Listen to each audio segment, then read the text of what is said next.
up, y'all? Kofi Kingston here, and I would love to have a drink with Wrestling on the Rocks, depending on what that drink is, preferably non-alcoholic, you know? How's it going, Celtic Warrior Damon? Soda. And I would love to have a drink with Wrestling on the Rocks. Maple syrup. Fella. I would never have a drink with Wrestling on the Rocks.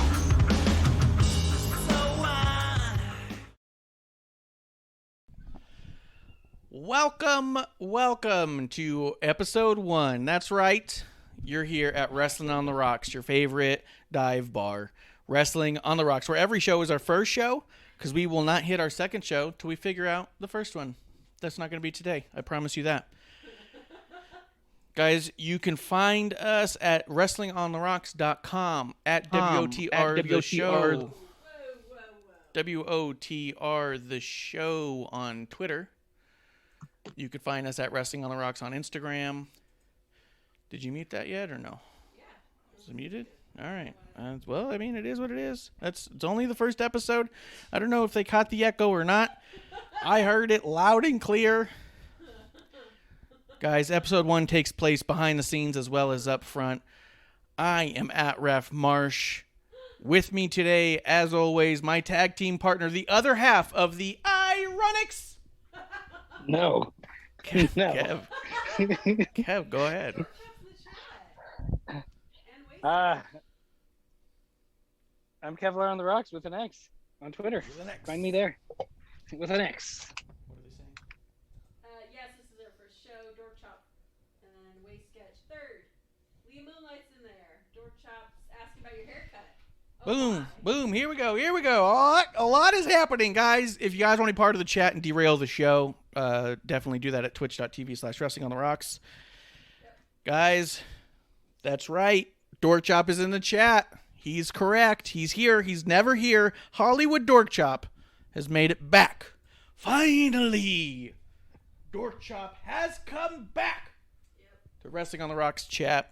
And he's losing his mind because I got a little bit of a hair snip, a little snipperoonie, little snippity snip. I pulled the old Daniel Bryan. Hello. Yep.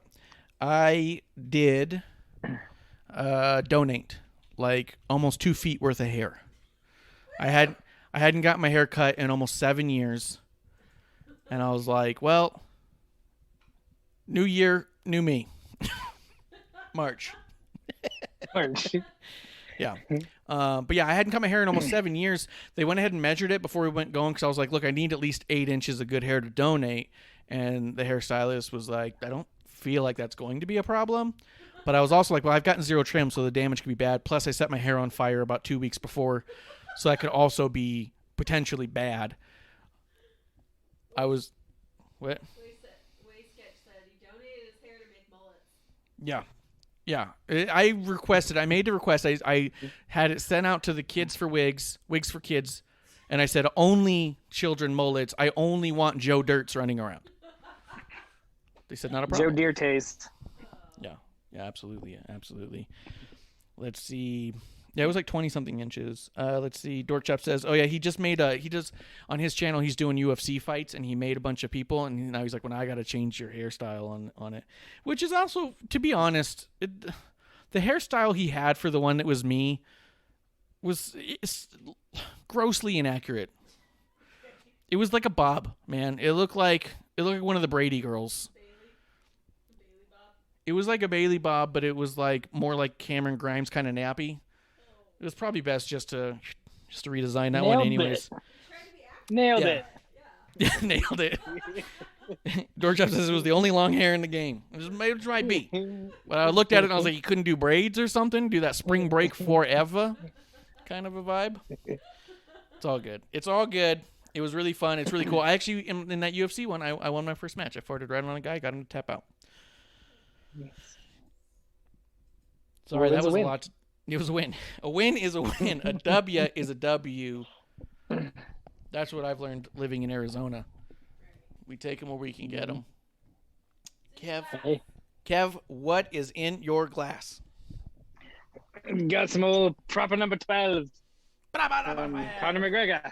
Speaking of UFC. Nice segue. Yeah. Fantastic segue. I am having, as I'll pour one right now, I'm going back because the boys are back in town, because it's back to the yous and me's. And as we started talking about in one of the other episodes, we're going to go back to Tuesdays being primarily me and Kev, the ironics, as it were. No. I'm doing that's the No. it's the shirt. I'm designing it now. The Crown Royal, as was what we started with. I'm doing salted caramel because I long for the days when we can hang out and accidentally drink an entire bottle like we did in an early episode 1. Yo, Clump had a coworker. Yeah. Clump had a coworker he used to watch, and he went into work one day, and his coworker's all like, "Man, the show wasn't even that long, and they put away quite a bit there." Like, he said he was watching it, being like, "They're really running low."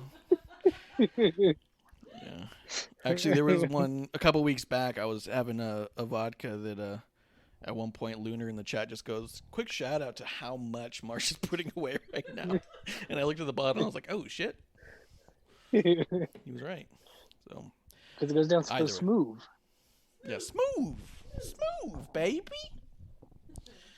Yeah, absolutely, guys. Thank you guys for coming through, hanging out for our first show, and having a drink. If you're in the chat, let us know what you're drinking too. Dorkchop subscribing for 10 months. Man, he hasn't even been on for a year. It's crazy to think, because, and I don't say that in anything other than with as good as he is at what he does on his Twitch. I'm surprised he's been around for less than a year. That guy is fantastic. You guys should check him out. Dork_chop. On Twitch. He's a Hollywood Dorkchop, I call him now, because he's a bit big to be in our chat, but he is tonight. And we appreciate that. And cheers to Dorkchop. What are you guys drinking in the chat? Kev, you want to talk about some news real quick? Anything else you wanted to cover before we get going? He said he's drinking proper number 12. And then you're not having a drink tonight, producer? I will. You will? All right. She wants the show to get going. Kev, anything before we hit some news? We only got a couple topics and we'll get right into it. No. JJ Watt going to the Cardinals. That's about it. That's what I'm excited about. I saw that, and I was going to message you and say, is this great news? Because some people seem pretty upset. Who's upset and why, Kev? The haters. They're upset. Oh, that makes sense. Yeah. The haters. JJ, I'm so mad. Oh, yeah, see, he's mad in the chat. Dorkchop. He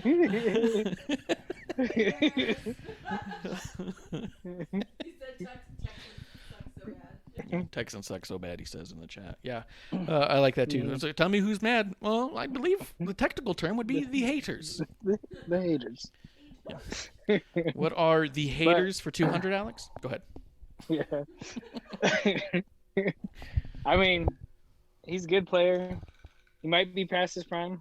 Who knows? But I'm excited. I think he's going to have a breakout year. Comeback player of the year. I'm calling it now. Oh, sort of like Tom Brady. Yeah, kind of. Yeah. He had kind of a breakout year this past year. Finally. Finally, this guy shows up for once. Finally, he did something. Yeah, I've been waiting on that guy. I was like, I've been hearing all these things about this young up-and-comer.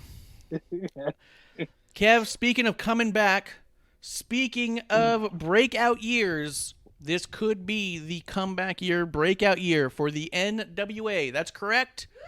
The Internet Wrestling Alliance. Wait. No. Circle back. National Wrestling Alliance. As my dig at them for being YouTube exclusive. Kev, we lost Kev's video? All right. I think I hear him. I heard him. Kev, you still with Yeah, us? I'm here. Yeah. All right, well, your video's out. All right, well, maybe we should put up a little splash screen of something. I don't know. If we lost him, we lost him. But either way, we can keep going.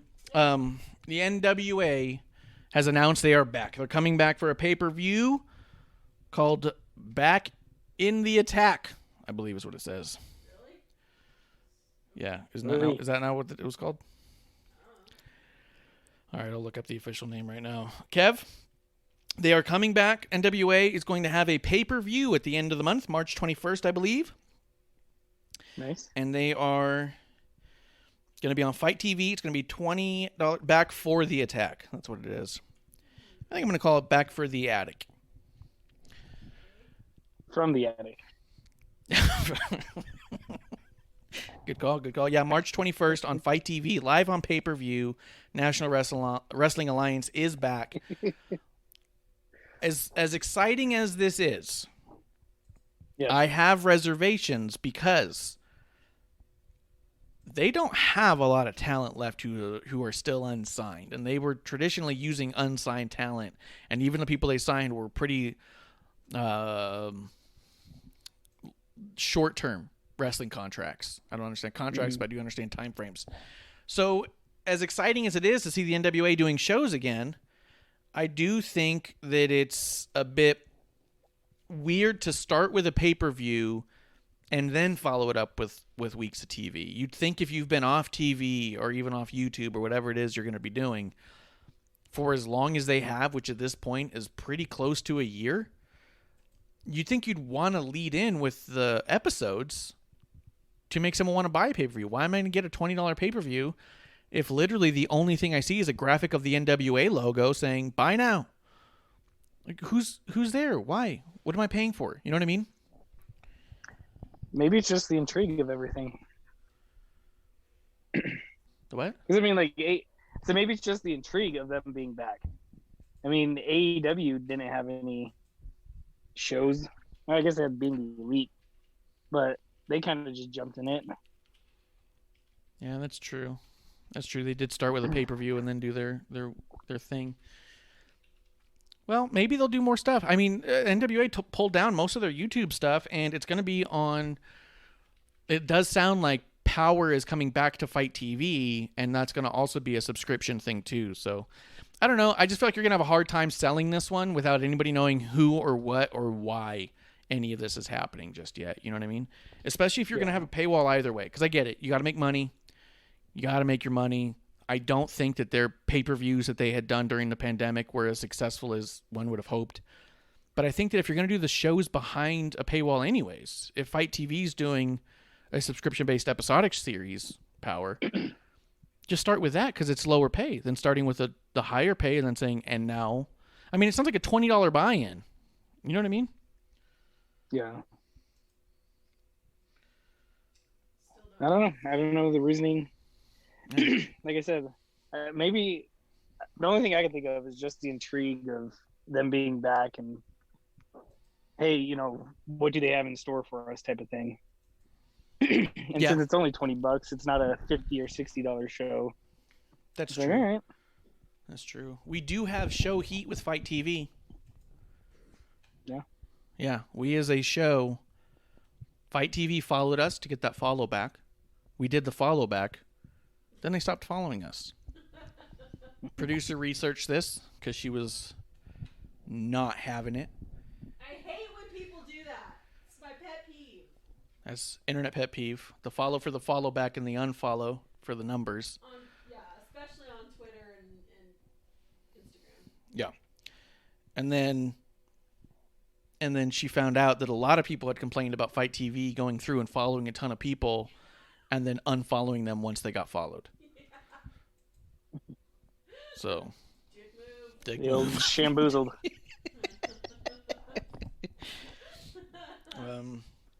Dorkchop brings up a good question here. He says, does NWA have enough built-in fans left Does NWA have enough built-in fans left? Do they expect any decent numbers for a pay-per-view? I'm genuinely curious. I don't follow the NWA. Lunar says, this is why you never get my follow back. That's a good point. He just flat out won't follow people back. He gets followed. He goes, good. Enjoy the ride. I'm out. I agree. I don't know that NWA at this point has enough built-in fans. I mean, think about it even from our perspective. When they first came on, we weren't bought in immediately. We let it run for probably 5 or 6 weeks before we started watching it. We were captivated and kept watching it, but we had gotten attached to certain talent, and we even started doing a watch-along, which we called Happy Hour with 3 R's. I'm very proud of that.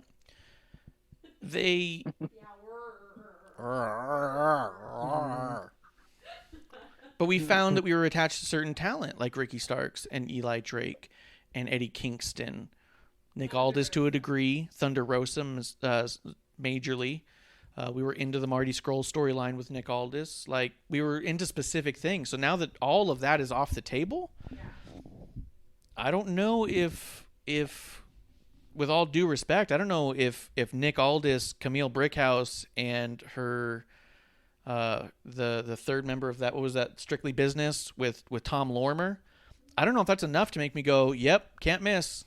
Yeah. At this point, it's like, those three I know will do good work. Yeah. They always do good work. They're great.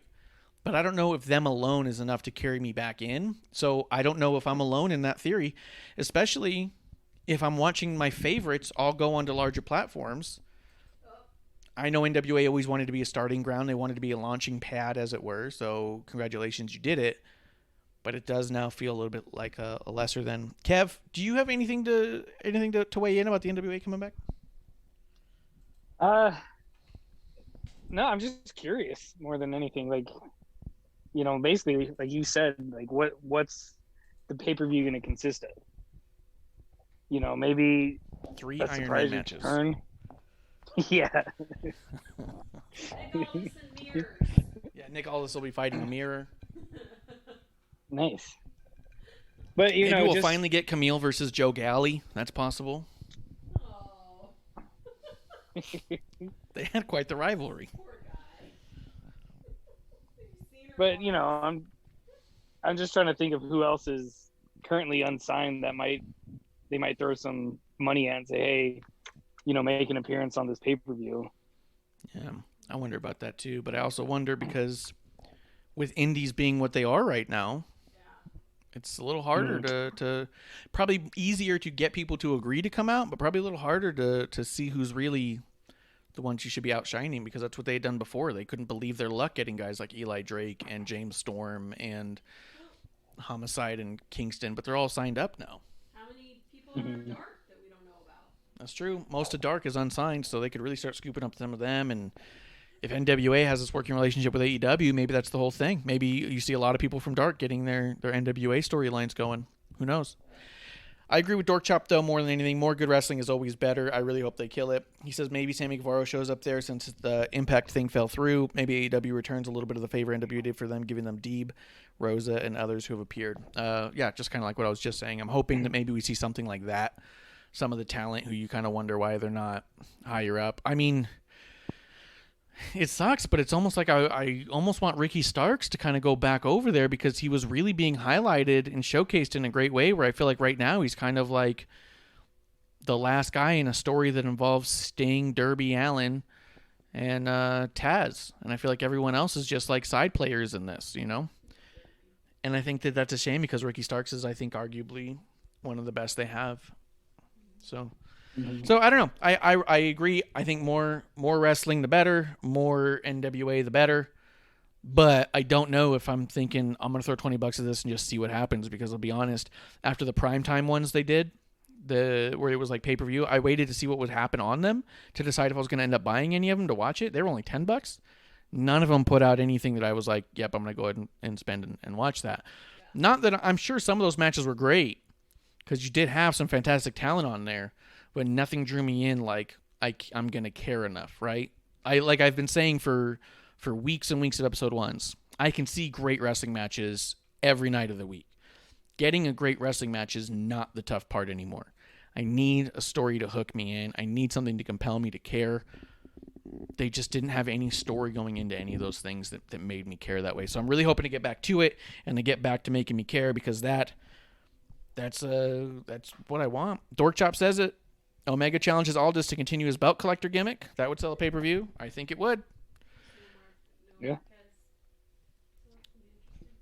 Yeah, they've lost a lot of their backstage crew, so we'll see what even the product looks like at this point. They did make a special announcement. They're bringing back the Into the Fire song. Into the fire, fire. So that's good news. Great news. One of the best songs. Let's see real quick. Moving on, because it sounds like you were just ready to move on. Yeah. We got 3 birthdays this week that I know about. Big E, Booker T, and Kyle O'Reilly. I didn't even make it rhyme, but it did. Happy birthday to all 3 of them. Cheers.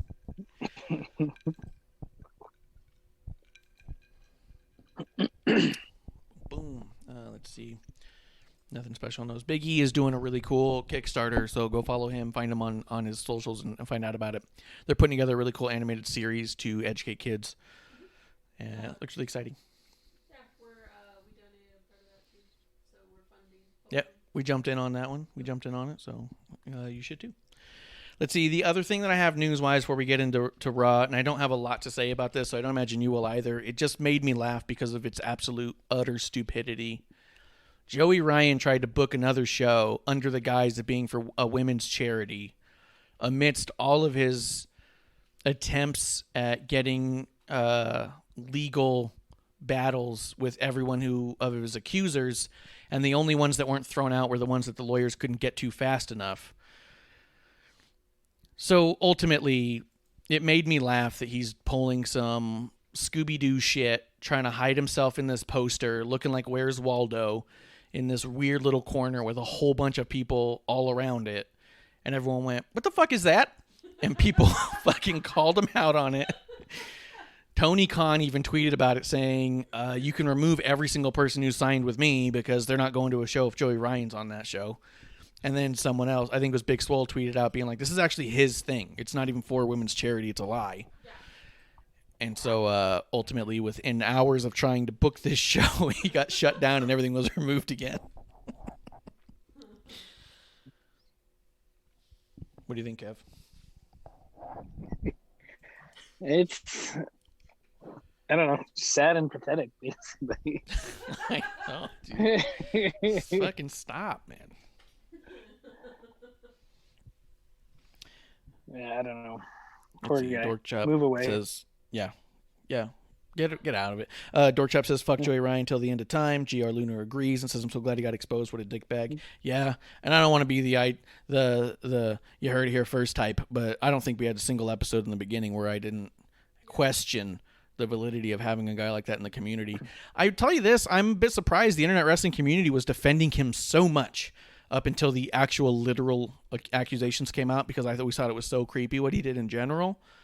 And I only say that because you can go back and listen in older episodes where I definitely said this guy is creepy and seems like a sex offender. Yeah. And then all of a sudden he is, and everyone's all like, how could this happen? And I'm all like, well, but either way, I'm glad he was exposed because it's shitty and awful. And I think that it's really weird he can't get the hint and just fucking disappear. It's not going to work. It's not going to happen. You're too far in. You did too much stupid shit to beloved people of the indies. You're done for, man. You're done. Move on. So. I'm not getting Kevlar's video back, just so you know. So I've got his drawing up. Yeah. But I don't know if he's ever going to work on it or. He's not going to be able to. Okay. Kev, you're still there with me, right? Yes, sir. Yeah. So your video dropped, and it's fine. We don't need to fiddle with that. We put up the animation of you on the screen, so you're looking good, man. Looking good, looking like a champ. All right, sweet. I can take my pants off again. Yep. Get them off. Let's see. So, although I do think the wording Dork Chop said, I'm so glad he got exposed. Yeah. I had to look at the chat and see if he said dick bag or dick grab. I was confused. Good point. Yeah. Phrasing. So glad that dude exposed himself. What? No. Yeah. What do you mean it like that? Well, Kev, let's get into it. Let's talk SmackDown. Let's talk Raw. Let's talk this week in WWE, or as Braun says it, double E. You know, that was hilarious. Oh, Dork Chop's got to go. He's Hollywood. Not enough time for us little peeps anymore. Dork Chop, go have fun. We'll see you later. Cheers, brother. I feel honored you came back. Cheers. I'm just glad he made the cameo. He's like our John Cena. Oh, you know what else? Yeah, how much do we owe him? Yeah, it's a cameo. One other thing I wanted to mention to you, Kev. Without Dork Chop in the chat, though, it's going to be a little bit bummer because I want to hear what he thinks. But Big Cass came back.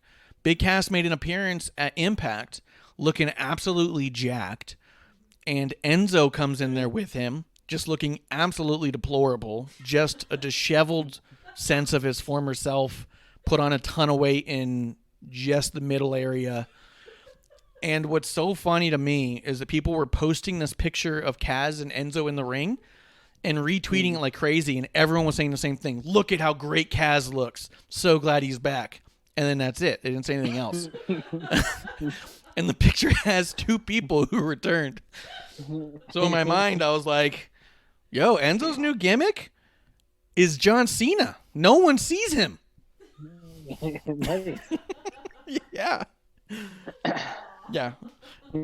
Yeah. Big Cass looks jacked AF.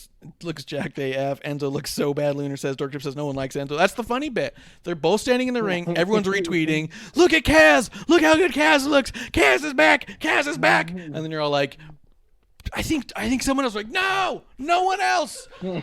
So glad for Kaz and no one else. Just Kaz. Only Kaz.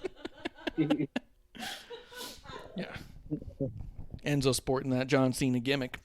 And Dorktop's correct. Happy Kaz looks clean and healthy more than anything. He put out a really cool tweet, too, about how he's really done a lot of self-reflection and trying to do better. And when you think about everything that happened to him when he was on his way out of the business as it happened, it wasn't like the stuff you saw in the speaking out stuff. This was more of a dude who was falling apart and being an asshole. So the idea that he could potentially get his mental health in a better position for him to return in a healthier environment is absolutely fantastic. Mm. So hopefully he stays on that wave. Hopefully he's talking to the old DDPY, I hope. Enzo, not the case.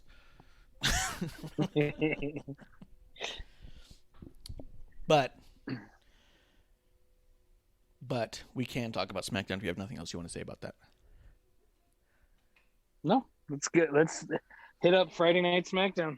Jump Friday into night, it. Let's do it. Friday Night SmackDown. Here we go. Are you ready? Ready for a good time? Nailed it. Dude, I bet you thought I was just playing the actual song. Yeah, I did. Yeah. There's no way you weren't fooled by that. There's just no way.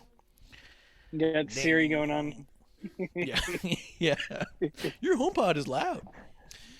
Yeah. Kev, it opens up with Roman Reigns. I'm trying to remember exactly what he said. I know he was talking some shit. And it was really good. And then Daniel Bryan comes out. Daniel Bryan comes out in Roman's face. He says, "You ain't shit. You's a little bitch." Calls him cowardly. Bitch. He says. Bitch.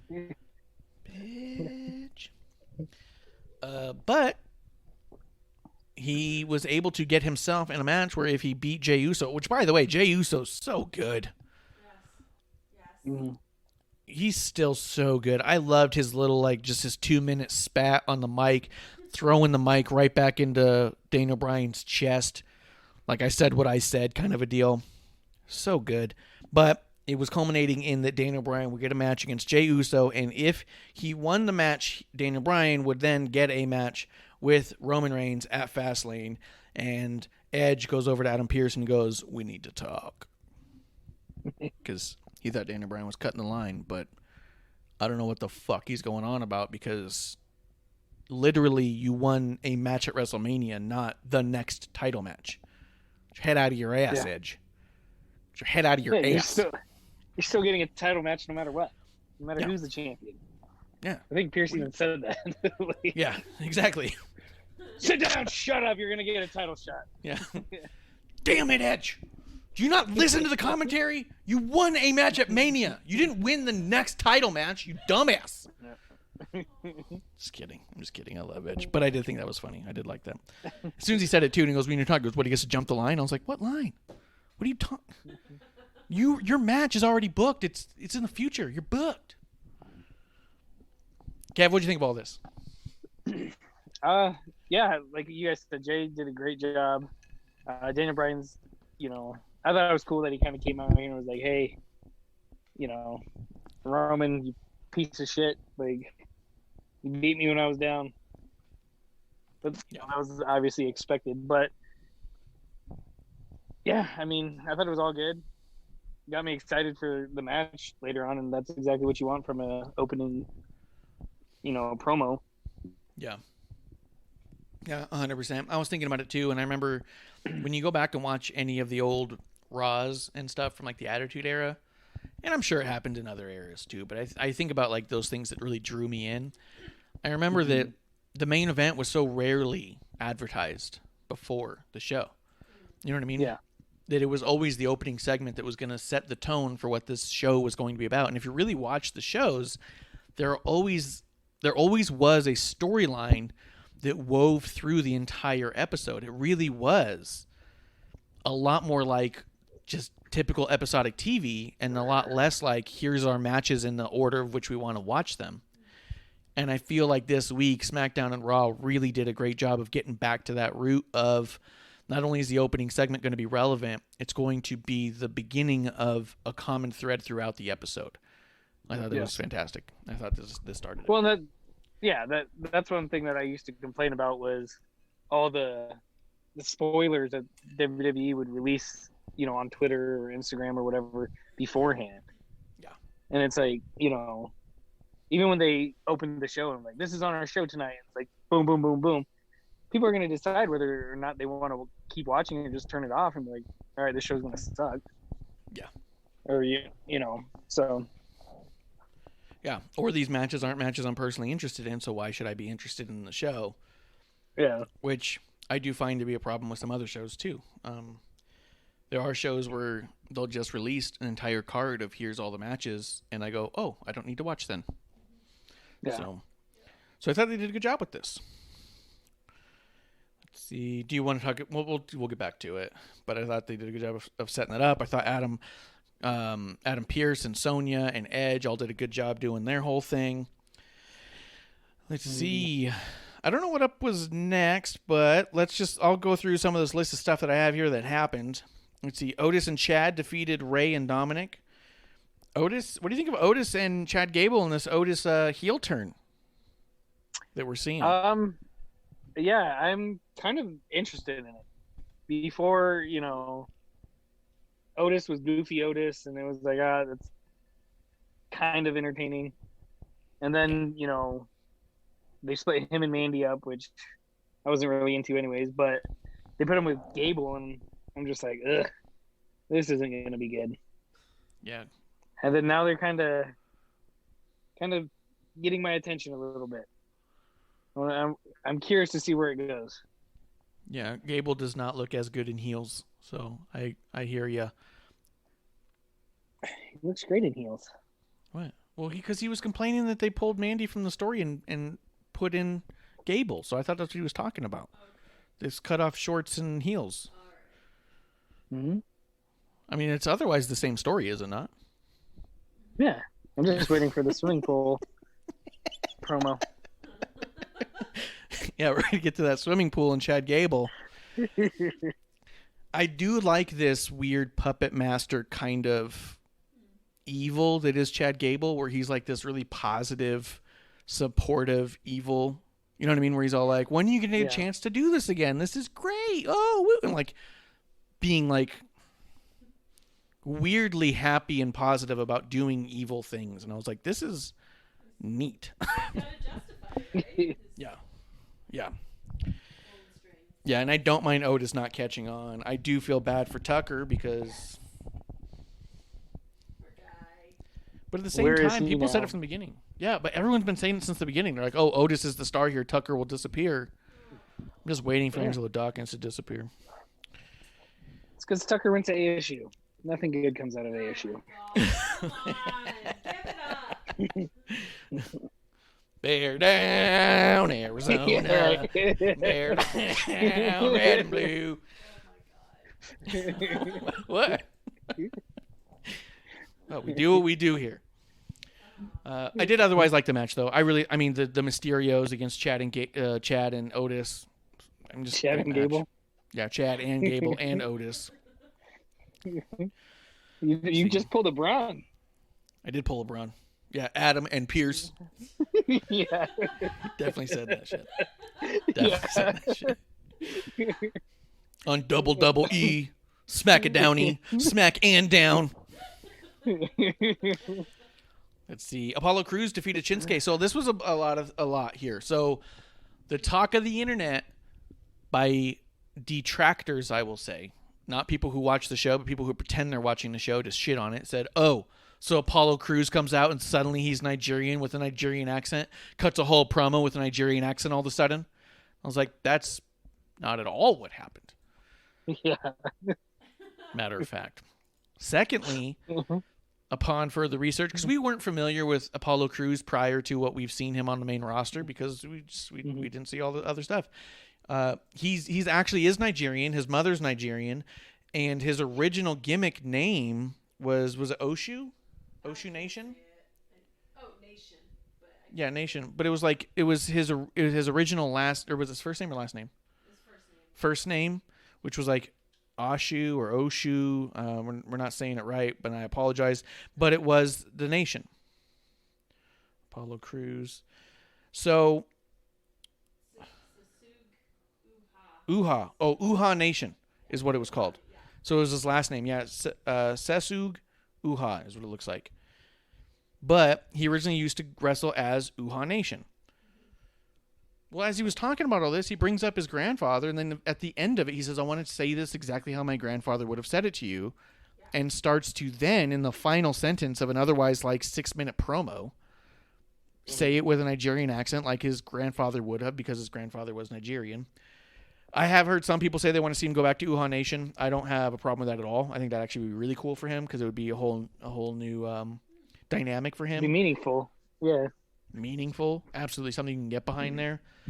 But I also think that a lot of people were acting like absolute idiots, saying, oh, so he just comes out with this thick Nigerian accent all of a sudden. That's not... You didn't listen to any of the fucking promo. What'd you think of all this? I liked it. I liked it a lot, actually. Yeah, me too. Yeah, like him, if people are upset about the Nigerian accent, if you're speaking another language, like if you speak Spanish or Italian, you want to put the emphasis on the right vowels and stuff like that, so you sound correct or proper. Yeah. So for everyone to sit there and say, oh, he's talking with a fake Nigerian accent, like cool it. He wasn't like, all of a sudden, like you said, the whole time talking in it. So for people to get hung up on that, people are stupid. Yeah. But yeah, I like the whole thing. Last week, and even I think, a couple weeks before then, like I was kind of getting sick of Apollo and the Big E thing, and I'm like, move on. Where's this gonna go? And then now with this, I'm like, all right, cool. Let's continue. Let's see more of it. It's adding a different dimension to his character that he hasn't had before, I think. Absolutely. And even his new look, his new ring gear, Yep. I think it looked all great. Yeah, I feel like in that one promo, the depth of his character like tripled. Yeah. I mean, for how long have we just known him as Apollo Crews, incredible in-ring talent, nothing else? Mm-hmm. You know what I mean? Yeah. I thought this gave him so much character, so much history, so much backstory. It made everything he's doing seem so much more personal. I loved it, man. I thought it was so cool. And I'm really excited to see where they go with it. Because like you said, this is just scratching the surface realistically. Mm-hmm. And I also agree. I think people are absolute idiots who are like, oh, so he's suddenly coming in. No. So much so that when I read those tweets and stuff, I was like, oh, that's wild. And I even saw people talking about it in a group chat I'm in, and they were so like, oh, yep, he's just suddenly speaking with a Nigerian accent. And I was like, oh, this is crazy. He must have done that. When I'm actually watching the segment, I was like, when is this Nigerian accent going to happen? Because people were acting like it was the whole thing. And then when I find out that it was him at the very end in the last sentence quoting his grandfather and using maybe slang or the stuff like he was dialect. saying. It was like a dialect, but it was also like it sounded like not typical threats. You know what I mean? It sounded like probably something that was more cultural in the threat of it. I was all like, oh, this is way different. What are the fuck people talking about? So I think the people who were complaining in the group chat were just basing it off of stupid tweets they had seen and not actually seen it. Because I thought it was done fantastically. And then the match was incredible. Apollo and Shinsuke. Yes. Yep. I like Apollo calling himself the real African American. That was funny. Well. But I mean, realistically, right? If his family's actually from Nigeria, which they are, then yeah, that's a little more direct, right?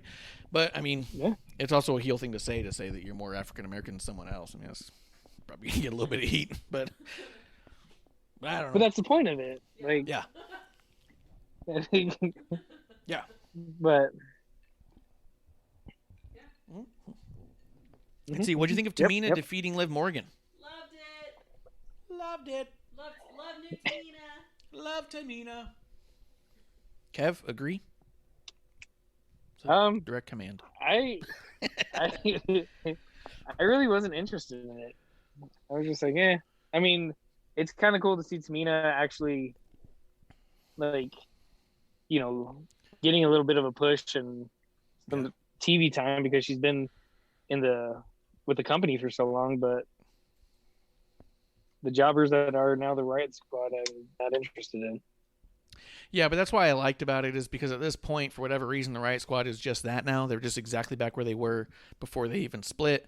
They're just kind of lower level talent, floundering. They're not shown as tough. So I thought that because there is a lot of fanfare behind them still, it was a cool way to get some heat with Tamina because she's beaten a fan favorite. They both look good. Tamina actually like basically barking at Ruby, freaking the shit out of her. Natalya staying out of the match on the side, but screaming and looking mean. I thought it was put together really well. I thought for what it is, the idea of adding a level of legitimacy to Tamina and Natalya as a team could be great. I mean, I've been saying it for a long time. I want to see Natty hold the tag titles at some point in her career. I think a team member like Tamina, who's built right, could definitely be believable in that regard. Yeah, I just don't like that they've literally tagged Natalya up with pretty much everybody at this point in the past, like, 2 months. Something's got to stick, man. Yeah. Which Royal are you drinking?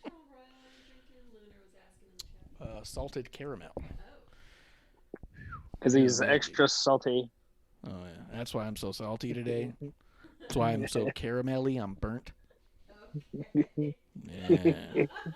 Yeah, you're welcome. So good. This one right here, Kev, you and me, we could have finished this whole bottle tonight. I'm moving through it. Let's say. I'm on my way. Yeah. Yeah. You don't know that's why the video cut, because he's actually in the car now. Yeah. Is that a blink right here? Yeah. You're drinking what? Hold on. I agree. I do think that Natalya's gone through everyone as a tag partner, but we've been saying for a while that none of them felt quite right. And like, is this really what's going to do it? What I like about this one is this one feels right. This one feels good. This feels like it. This feels like two powerhouses with legacy behind them. There's a story here on why they could be a good team. With Lana and Natty, it was basically protege and teacher. This is legacy powerhouses here to make a statement. And all the stuff they've been doing on social media, I got to start sending you some of this. Natalya's been cutting a bunch of promos on social media, which have been great because it's kind of outside of what we expect from her to begin with. Just these great promos where it's consider them warned, where it's like, I'm tired of being walked over. I'm tired of building this entire division. I'm tired of being overlooked, and I'm not going to do that anymore. I'm going to start steamrolling every motherfucker it's in this building. It's been good. I like when she gets real. Like, remember there was that moment where Natty and Asuka, we didn't know if there really was some heat. Yeah. Those moments Natty can really get into. Yeah. Natty has a way of turning up the heat in a match where you just go, oh shit, Natty's pissed. But maybe she's not. Maybe she's not. And Tamina, I mean, my favorite match with Tamina was her and Bailey. Made Tamina look like badass. Yep. So yeah. keep with that. That'd be cool. Yep. No problems for me on that one. I do understand people who are upset about the Riot Squad and the way they're being used, but I've accepted this as their fate, and I'll check back in with them in a year. I expect in a year's time we'll actually see a push on them. So we'll see. Maybe. Yeah, maybe or maybe not. I mean, they made that documentary. You'd think it would be for something. Yeah. Kev, anything else on that? I just feel like I'm driving this one. Yeah, no. Like I said, I wasn't interested in this one really at all. So. All right. Well, were you into the Street Profits versus Sammy and Corbin? A little bit because of Sammy and Corbin. Right? How good was that backstage segment? That was great. Yeah. I just love Corbin the whole time. Quit filming me. Quit filming me. Yeah. Stop. Yeah. Corbin has such a great way of like, I almost want to say like, he's like showing frustration in this like, why are you doing this? Like this kind of whiny, I'm a victim kind of thing without coming off overly whiny or like making himself the victim. He's got such a good balance of it. Like he did the same thing with when Mysterio's family was all beating the shit out of him, and he kept looking at the ref like, "Ref, stop it! Come on!" Like, yeah, guys. And at some point, like the mom gets in his face, and he literally turns around and goes, "What is happening? Like, why?" And he's doing the same thing with his camera crew. Guys, leave me alone. Yeah, someone at the butt of your jokes. What do you mean? What do you mean? You saying that's what's going on over there? You're trying to say that you're like Baron Corbin right now? Yeah, no, I wouldn't think so. Yeah. But I like that. I like, with the cameras being in his face in the backstage. I like Sammy being like, yeah, with my brains and your strength. Like, Yeah. I like Corbin agreeing, saying, of course we could dominate this whole thing, but I don't know if I want to do that, you know? Yeah. Tell me what you thought about all of it. Yeah, I mean, the backstage stuff was great. It led into the match, which, I don't know.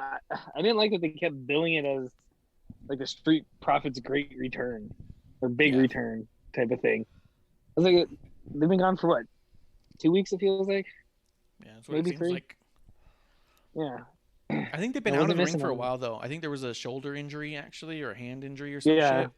But they also stayed on screen in the backstage a lot, so I don't feel at all like we were missing them in that regard. You know what I mean? Yeah. That's probably it. They were just on screen but not performing. Yeah. But for them to make this big deal about them, I just didn't like. I was excited that they finally lost the belts when they did, and then for them to be like, "Oh, look, they're back, they're back." You know, there's already overshadowing the tag team champs as it is now again. Yeah. It's like, but I mean, match was good. Corbin was great. Sammy was great. Camera crew. Yeah. Sammy's been on his social medias, like leaking information that's been getting recorded, and there's been really good ones. There was one where he was like back there being like, "I'm gonna try and get teamed with Baron Corbin," you know, and he's like whispering to the thing, and Baron Corbin comes like walking and goes, "Oh, here he comes!" And someone's like, "Hey, Corby!" And he's like, we're gonna tag. It'll be good." And Corbin like just kind of looks over and goes, "Shut up, idiot!" And he's just like, and Sammy's like, he's just playing. He knows that the cameras are on him. He's playing it up, and he turns and like you just see Baron Corbin look over and he goes, "No, I'm not. Shut up, idiot!" Like, so good. They're all so good. Let's see. Seth Rollins and Cesaro did their face-to-face. Cesaro did a swing for about an hour. Seth Rollins is in there like, "Whoa!"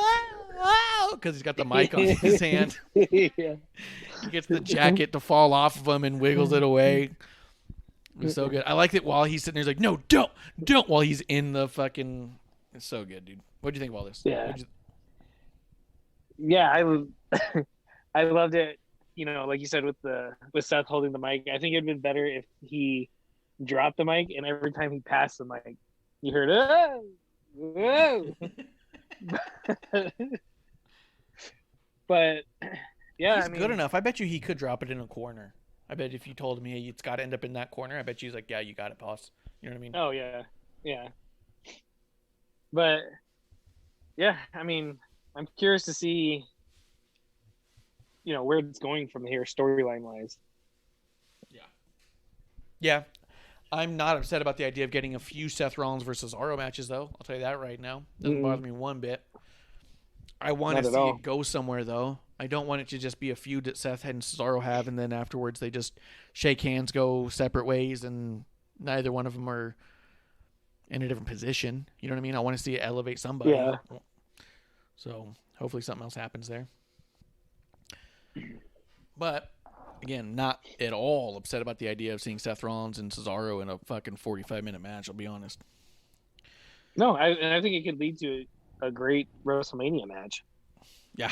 Even absolutely. if it's on like one of the kickoff shows for one of the days, like I think it could be great. Yeah, 100%. I think it could be amazing, and I think that it could steal the show that day. Let's see. Speaking of WrestleMania, we've only got 2 matches left on this card. Let's talk about... Well, let's wrap up the show, and then we'll talk about... Well, let's just talk about Bianca. Bianca comes out. Fuck it. She comes out. Yeah, she starts doing her thing with Adam Pearce. Nearly hits Adam Pearce in the face with her braid. Yeah. And then, let's see. So she's saying, like, oh, it's a big deal. My grandma always said it's a big deal. It's a big deal. Because it's a big deal. Reginald comes out to his own music. He starts saying, look, bitch, you don't know what you're in for. Sasha Banks comes out, says, Reginald, quit being a little bitch, pushes him. And then Belair says, like, oh, I'm going to take on Sasha Banks because the EST is EST-er, I think. They both point to the sign. They take a picture. Everyone claps. Go ahead. What? Yeah, that was awkward. I hated the sign point. I, honest to God, felt like this whole segment was awkward, man. Yeah. I think that was the culmination, the cherry on top, is that they sat there and pointed at the sign for 3 minutes after it ended just to get to commercial. That's true. And they had the fireworks going up. Yeah. And then Reginald, I still don't get his thing with Sasha. He has a crush, so cool. Where's Carmella? I think that's the question. Where's Carmella? I think. Tell me what you think about this. I think the reason that Reginald's floating around here like a nugget, as we've been told in the past, a little nugget that just won't flush. I think the reason. What? No, I didn't make that up. That was Triple H. It's good. Yeah.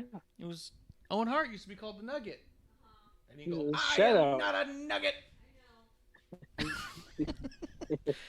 But Reginald, as the nugget of WWE right now, just the piece of turd that won't flush, I think the reason he's looming about in this way is I think that Carmella's still in this story. And I don't know if this leads to a Bianca versus Carmella at Fastlane. I don't know what the stipulation would be or why it would have to happen. But I wonder if that's the match they're going to. And if that's not the match they're going to, I wonder if it's possible that Carmella's match with Bianca is, if Carmella wins that match, she's added to that match and you can end up with a triple threat at Mania. Yeah, I mean, it'd be interesting. It's weird that lately there's been a lot of face versus face and heel versus heel matches, and I think adding a Carmella to that dynamic might be interesting. I think it could be, because what's the story otherwise, man? There's really no story between Sasha and Bianca, other than this match will probably be good. I mean, and I say probably be good because, let's be honest, realistically, the match has the potential to be a legend. Like, this could be a classic in the making. This could be a match that people talk about for many years. They have the potential for that. But that also means there's a lot of pressure on them for that.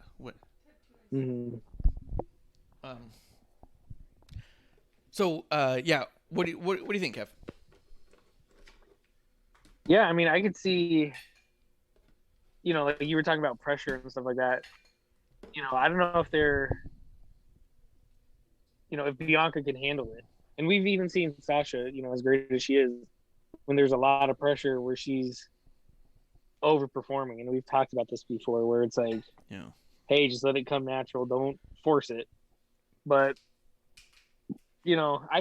truthfully, I don't know. I have kind of mixed feelings about it as of right now with if it's a triple threat, it'd be cool. But then at the same time, I think everyone gets robbed of the Sasha Bianca match that they would want. And then, but then it could lead into something down the road. It could. And I do think that still to this day, people talk about the biggest problem with WrestleMania 35 was that it was a triple threat with Becky, Ronda, and Charlotte. I think even people who are Charlotte fans will at this point agree she didn't need to be in that match. I think people who keep saying that she has to be are people who just are that's the hill they've chose to die on. I've watched that match a dozen times, and I'll tell you right now, I don't think Charlotte brought very much to that match at all. I think that the story was clearly with Becky and Ronda, and the only addition Charlotte made to that match storyline-wise or story-wise in the match itself is here is Charlotte again in the way of Becky. One more thing that Becky has to overcome to just do her thing. You know what I mean? So it was that whole shoehorn Charlotte was the story, and there was nothing to that match that needed to be there when it could have just been Becky and Ronda, which was the story everyone wanted to begin with. So with that in mind, if you shoehorn Carmella into this match and you do get a Bianca Sasha Carmella, I think storyline wise it could make sense, but I do think there'll be a lot of animosity against Carmella for a long time if they do that. But unless that's what they're going for. That could be something they're going for. But I also think that maybe not against Carmella specifically, but against people like The Office, quote, as it were. Because I think the reason that Charlotte gets the heat for that match, more so than like Vince or someone, is because of Charlotte's character. It's been what it is for so long that people are like, Charlotte gets what she wants. Charlotte does whatever she wants. She gets everything. She gets all the titles. So it's always that Charlotte gets these things, and the story is not that maybe, just maybe, it has nothing to do with Charlotte necessarily, and The Office is obsessed with her, and Vince McMahon just loves her and wants to give her these things. That could be. It could be 100% not Charlotte at all. I think that Carmella's character not being that she gets what she wants whenever she wants and has every title it's ever been, she might not get the same backlash as Charlotte, but I do think there will be a backlash if they shoehorn Carmella into there. Grim Reaper coming through the chat. Cheers, Grim Reaper. Cheers. Calling me names in the chat.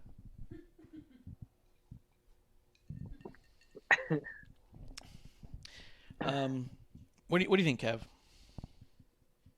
Yeah, I mean, I could see the backlash, but I can also see that, where they could, because like you said, there's no storyline between Bianca and Sasha at all, and I don't know if anything's gonna come up within what do we have until maybe a month and a half, 6 weeks or so. Yeah, that's about right. I don't think they could do enough to add anything storyline wise to that. Whereas, like you said, if they put in Carmella, I think the fans might feel like they got robbed out of the Sasha and Bianca. But then, it could buy them time to actually add more story to it. And then, like at a SummerSlam or whatever, we get just Sasha and Bianca one-on-one. Yeah, I could see that. I do think that having Sasha and Bianca team so much has actively hurt this story going into it. They've actively had no animosity against each other whatsoever, and they're friends. And so now it's like, I want to fight you because you're so good, and I want to defend against you because you're so good, and we're best friends. And you go, oh, okay. Why am I passionately wanting someone specifically to win? Do I want Bianca to win because it's her first Mania? Or do I want Sasha to retain because she's never won at a WrestleMania? Like, the storyline shouldn't be that as a hardcore fan, I understand what the performers go through to get there. It should be because I am passionately behind or against one of these people in the ring. That when someone's about to win, I go, no! Or if someone's about to win, I go, yeah, come on, go. Like you said, story. Yeah. There's no story with the two of them, and like you said, I don't know if a month and a half is enough to repair the damage done by making them best friends for the past fucking month. To be honest. You know what I mean? Like, what are you going to do? Because anything now is going to look forced. Yeah, 100%. Yeah, so I don't know. Go ahead. Yeah. I was just going to reiterate, I think there needs to be something added to it. And if it's Carmella, so be it. I hope it's not Reginald in the three-way. Ooh, that'd Or be good. triple Just put threat, Reginald sorry. in the match in general. Yeah. Yeah, phrasing. Yeah. Yeah. You think they're gonna put Reginald in the match at Mania? Producer says it. You heard it here first. She doesn't even drink anything yet. Oh, yeah, she's got a little bit of a drink. She's got herself some Screwball, and now she's talking crazy talk. She's like, oh, one drink in, and they're going to put Reginald in the WrestleMania match. Cut her off. She's had too much. Take her keys. Yeah. Yeah, so I don't know. I think that it'll be interesting, but I do think that Reginald's there on purpose, and a lot of people are like, why is he here? It doesn't make sense. He's playing no part. He's there to keep the looming presence of Carmella relevant. I think we have not seen the end of Carmella in this match on the way to Mania, and I think, honestly, if they build a rivalry between Carmella and Bianca and completely overlook the Sasha-Bianca match they have a month later, that will only further hurt it. You know what I mean? Yeah. You've got to give me a reason to truly care about Sasha versus Bianca other than it's going to be Sasha versus Bianca and has that potential. Potential for an incredible match is not the same as a compelling story. And I think that those two deserve a compelling story. Yes. Graham's in the chat. Speaking up, he said, I could see a tag between Carmella and Reginald versus Sasha and Bianca at Fastlane. They have done the intergender matches with him already. 100%, I could see that, and that's exactly what I'm saying can't happen. That's going to further damage the Bianca-Sasha dynamic. They have to start getting Bianca and Sasha to be rivals. They can't keep being friends, but the problem is they've been friends at this point for too long that it's going to start feeling forced. Or if they do that match, and then what? Sasha costs Bianca the match, and then Sasha gets mad at Bianca or one or the other, and now they start pushing each other, and then it looks just as stupid as that whole fucking thing with Asuka and Charlotte 2 weeks ago that was so forced and pointless that it didn't help anybody. Where it's like, oh, Charlotte accidentally kicked Asuka. When going into the match, I asked specifically to the chat that Grim is in, I said, why is this match happening? The response was, so Charlotte can cost Asuka the match and that can begin their split so Charlotte and Asuka can be off to the races. That shouldn't be the reason for having a match. Yeah. Transparent booking should never be the reason. It shouldn't be like, well, we need to do this match to get to here. No. I should have more reason to care, and I think a WrestleMania match with Bianca and Sasha deserve more than the transparent history of it all, which is great. And not a knock, but they deserve more than that. This match could mean even more than it means if it also is elevated by story. That's what I'm saying. Does that make sense, Kev? Am I being a dick? Yes. What did you say? Yeah, fair enough. Fair. Well, let's wrap up SmackDown with Daniel Bryan and Jey Uso having a fucking fantastic match. Really? Real quick. Grim Reaper says Carmella gets the upset win over Sasha because Sasha and Bianca will have a miscommunication that gets Carmella into the WrestleMania match. Yeah, see, and that's what I was just saying. The idea that they might put Carmella into... You just jumped in, I bet. The whole last 10 minutes was about that. Is I think we might be getting Carmella shoehorned into the WrestleMania match. You might have a triple threat. So, Grim Reaper is why I drink. We got to have him back on the show sometimes. But we had a tremendous match with Daniel Bryan and Jey Uso that ended in a double countout. Do you think there's going to be another match this coming up week for Daniel Bryan to get himself in a Fastlane match with Roman Reigns? My gut kind of tells me they will. Although I think that, the story's going to be that Roman doesn't want that because, well, you didn't win the match. Well, see, yeah, I kind of like the outcome of the match. Like, I wanted to see, Daniel Bryan win because, I like Daniel Bryan. But, whenever you hear these matches, oh, if you win, you're in, they're like, oh, well, they're going to win. And it's going to be Roman and Daniel Bryan at Fastlane just so Roman can win and then go to Mania. And it was kind of cool that it didn't happen. I agree with that 100%, yeah. And I was like, all right, where do we go from here? I think it, like, to me, I think it's going to be more of Jey Uso versus Daniel Bryan more. At Fastlane? Well, just in general. Maybe not at Fastlane. Yeah. No, I I think think we'll get more Roman Jay and doesn't have Daniel a- Bryan. I don't think Roman's going to have a match at Fastlane. Get your head out of your ass. Of course he will. I mean, just like how he kind of weaseled his way from the Elimination Chamber, I think, I think it'd be cool. And character-wise, I think it'd be cool if I don't want to fight there. My next match is at WrestleMania type of thing. So Yeah. I mean, I think the character should pull that string, but I also think that Adam Pearce should make it happen because Adam Pearce versus Roman Reigns is it's the new Stone Cold versus Vince McMahon. yeah, Except Adam Pearce is so much more of a bitch than Vince McMahon was. yeah. I'm just kidding. Vince McMahon pissed himself. This week? No, remember? He peed himself like I know. twice. I know. And I bet you that was shoot piss. I bet you right now Vince McMahon was all like, if I ask you to piss yourself, I expect you to piss yourself. And someone's like, would you? And he goes, watch. Dead eyes them, pisses all over his own self. And says, any time you want. Without losing eye contact or blinking. Yeah, he doesn't lose eye contact. He doesn't blink. I used to say that I would do that as a power move. I used to tell people that like anytime somebody in the retail environment would make me upset, I would maintain eye contact so they wouldn't notice that I would unzip the front of my pants to then pee forward onto the front of their pants because there's no one who's going to believe them when they say that guy just peed on my pants and that's why it looks like I've peed my own pants. You know what I mean? They'll look like the crazy person.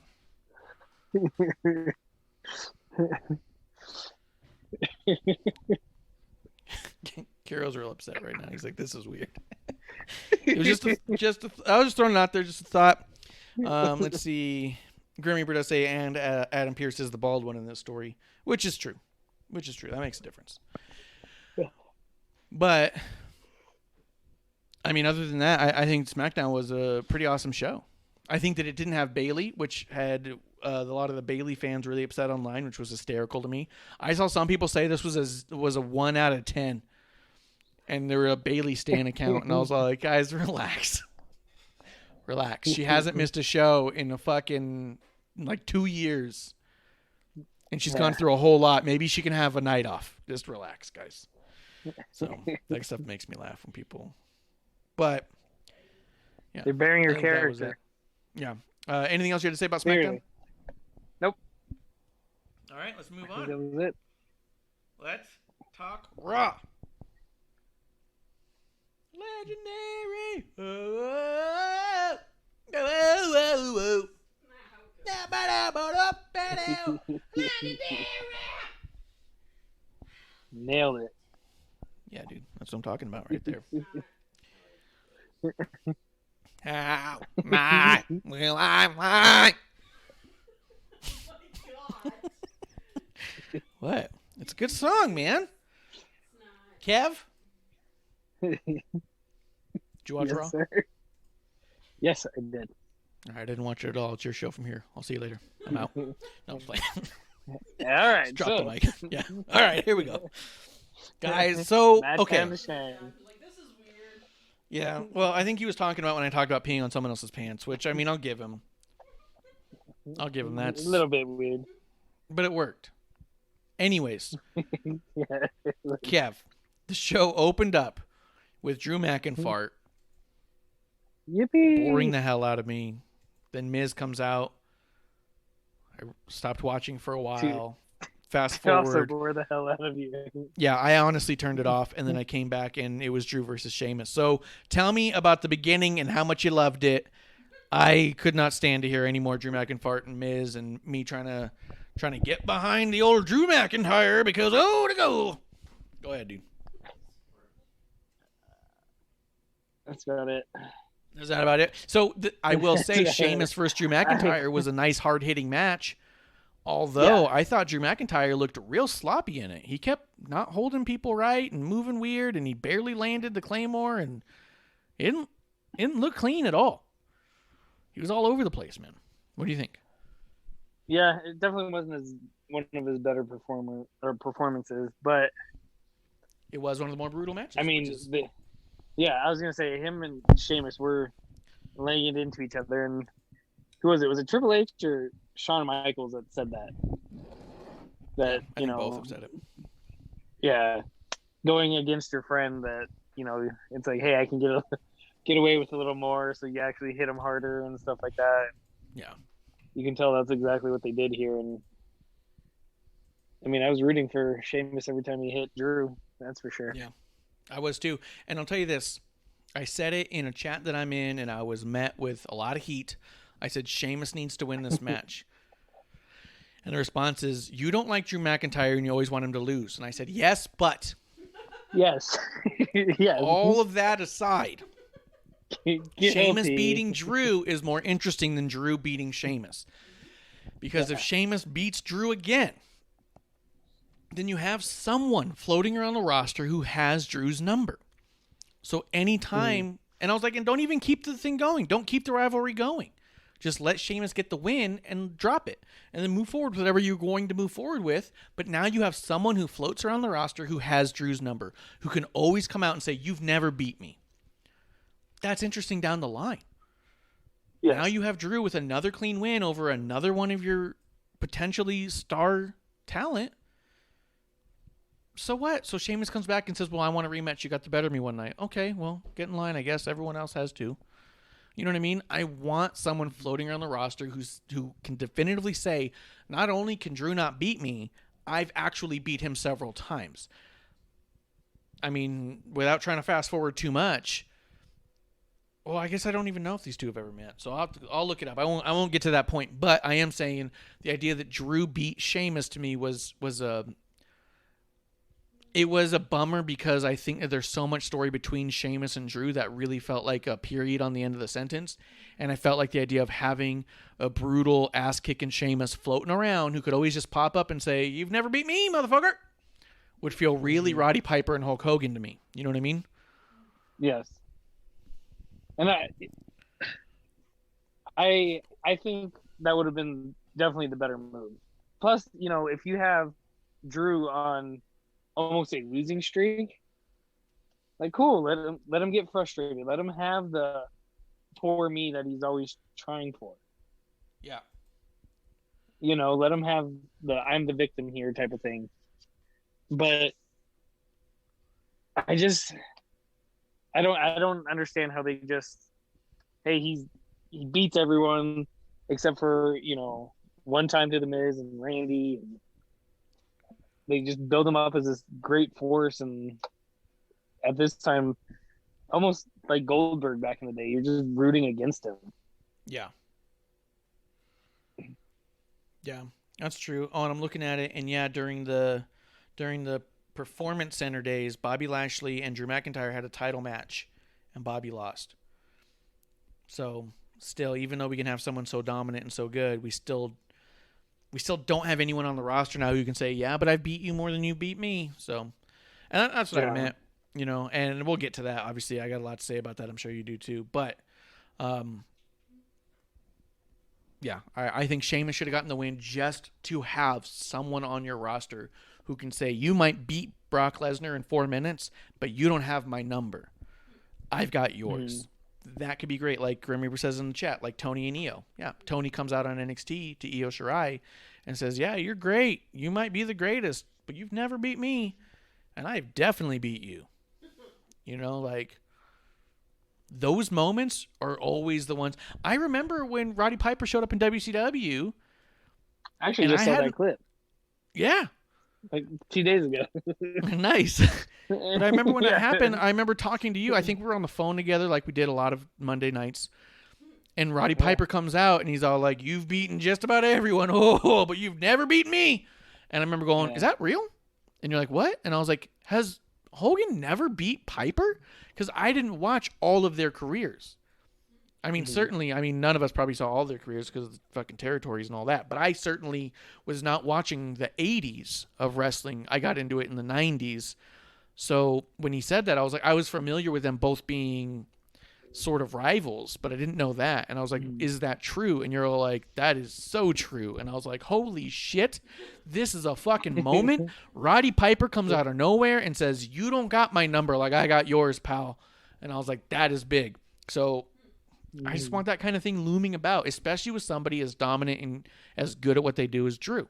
He needs a Piper looming about. That could be Sheamus. Could absolutely be Sheamus. Yeah. Not anymore. Yeah. That's been ruined. Yeah, not anymore. It's over. The ship has sailed. Yeah, well, guess that's that. End of the show. This is why I drink. The This Is Why I Drink segment coming right up. Sheamus loses. Kev. Although the match was good. It was a very good match. I thought the wrong person won. Let's see. Let's keep going a little bit. What else happened in this show? It was towards the end. Nia Jax defeated Naomi. Why the fuck is this happening? That was such a fast squash match. That was a squash on Naomi, and for what? Naomi and Lana are number one contenders that no one talks about anymore. They won a match to be the number one contenders, haven't got a match. Since then, they're losing to the title holders. Like, what the fuck is happening? They're turning into Riot Squad. What the fuck? It's hard to argue. Shitty to say, but hard to argue. I hate it. I hate it. Kev, what do you think about this Nia Jax defeating Naomi business? Well, I don't like it, for the simple fact too is, they did win a number one contendership match.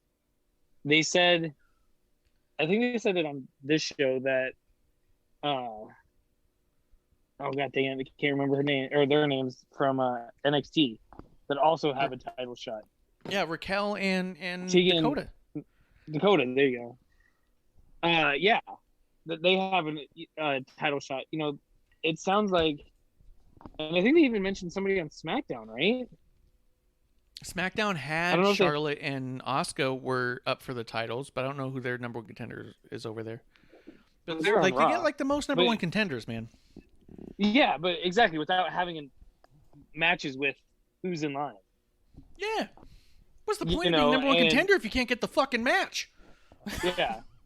and I don't get it because, we have title matches on every show and,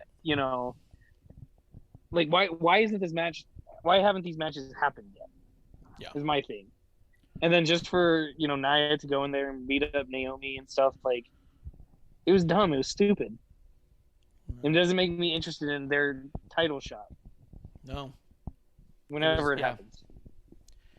Yeah, that really bummed me out. I was like, I thought they were trying to show that them as a team could be great.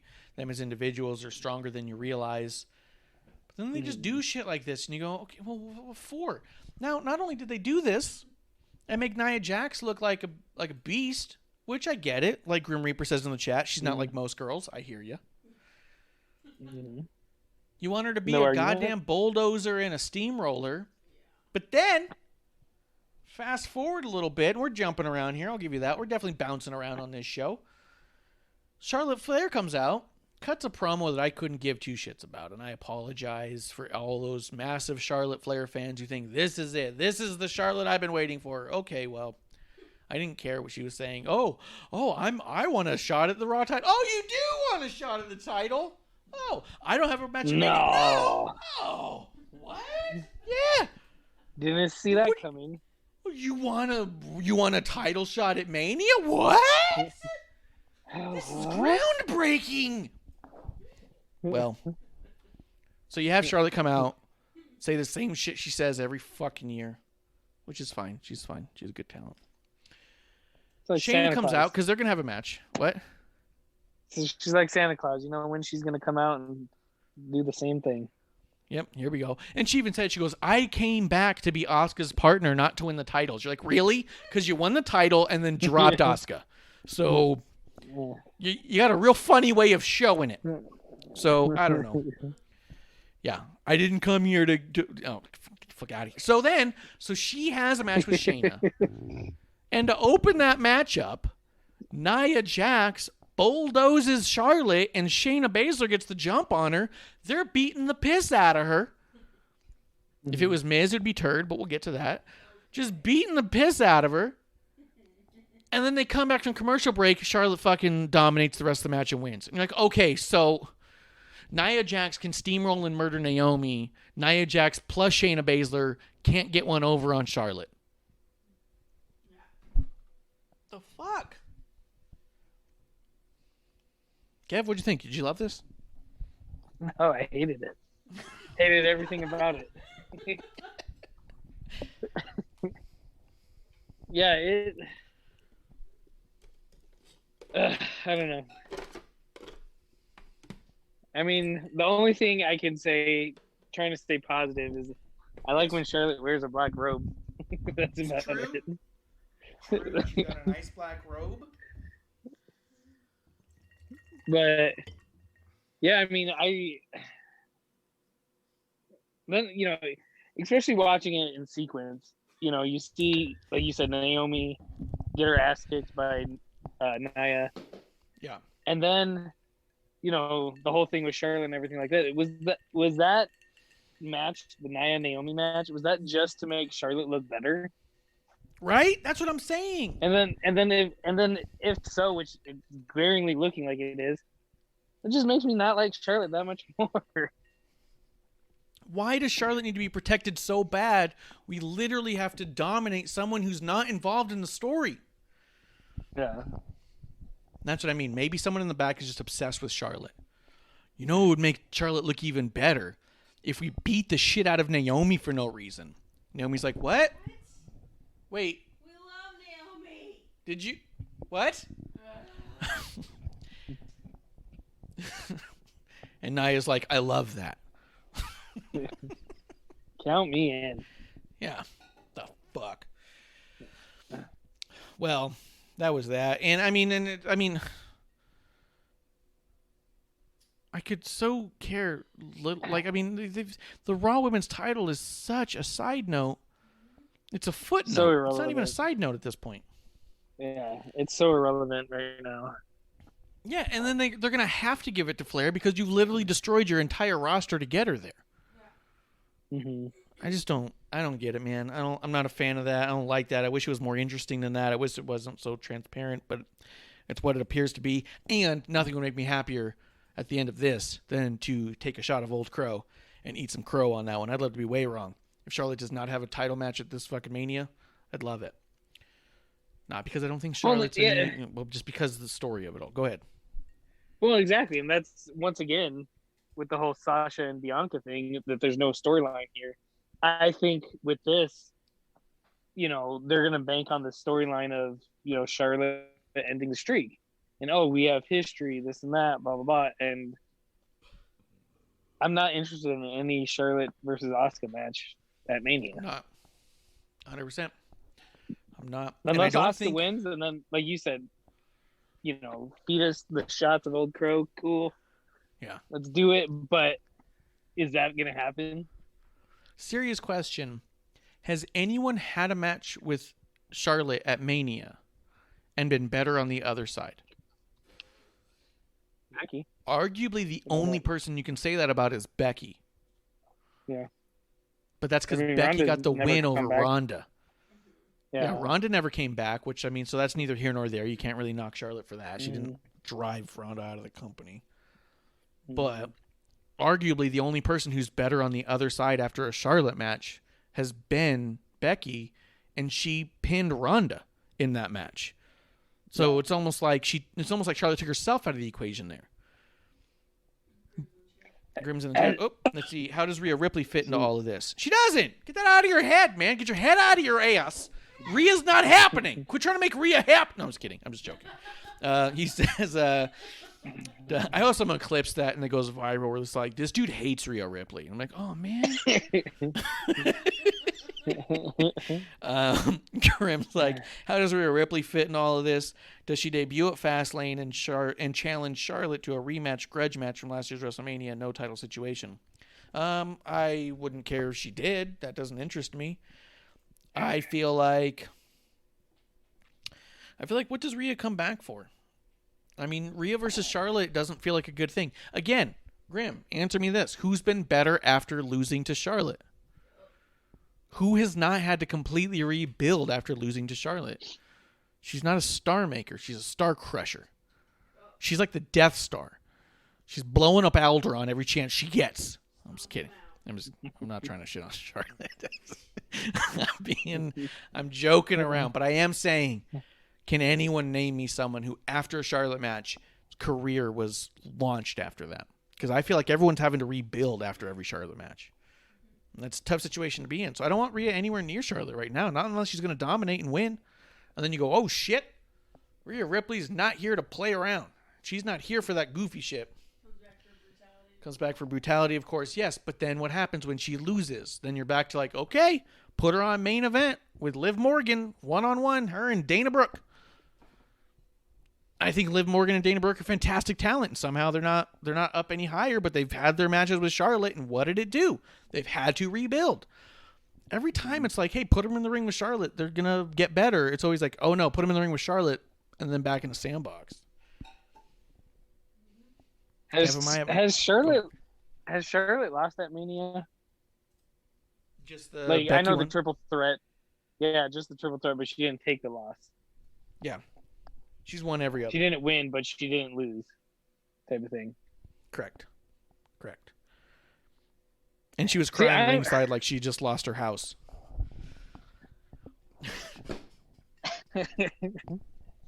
See, I'm just wondering if... Sorry. Nothing new.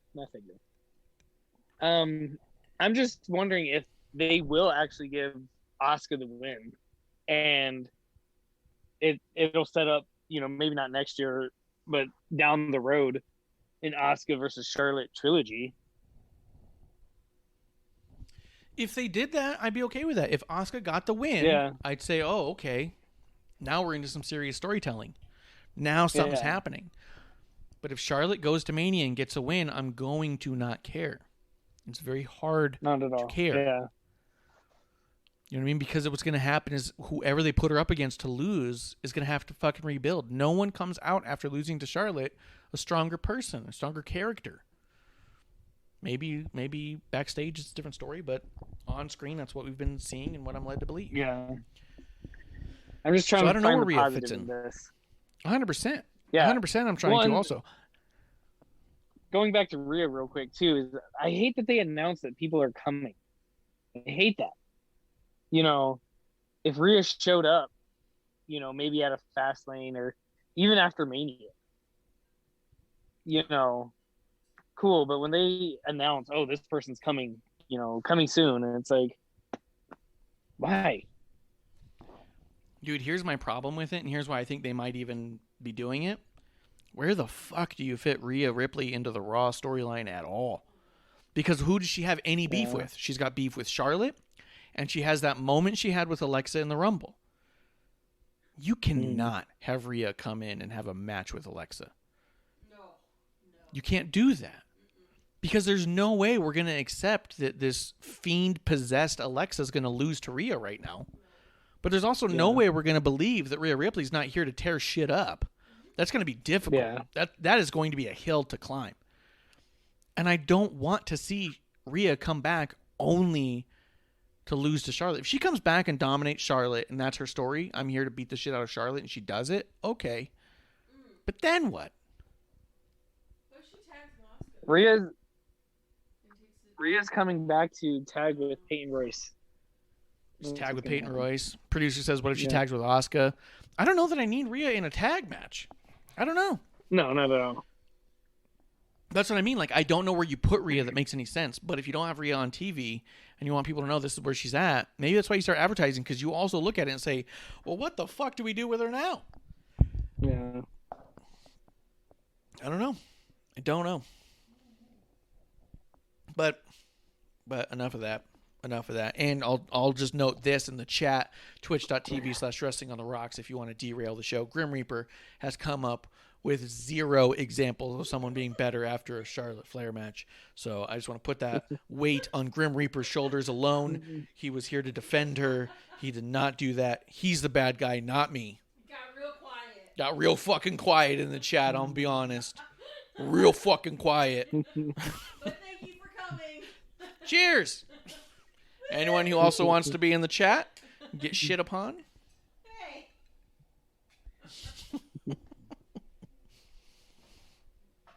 A lot of fucking crickets up in there. So one of the other, like we were talking about before, with a thread of story through the show, I thought Raw did a great job of doing that with The Miz and Bobby Lashley.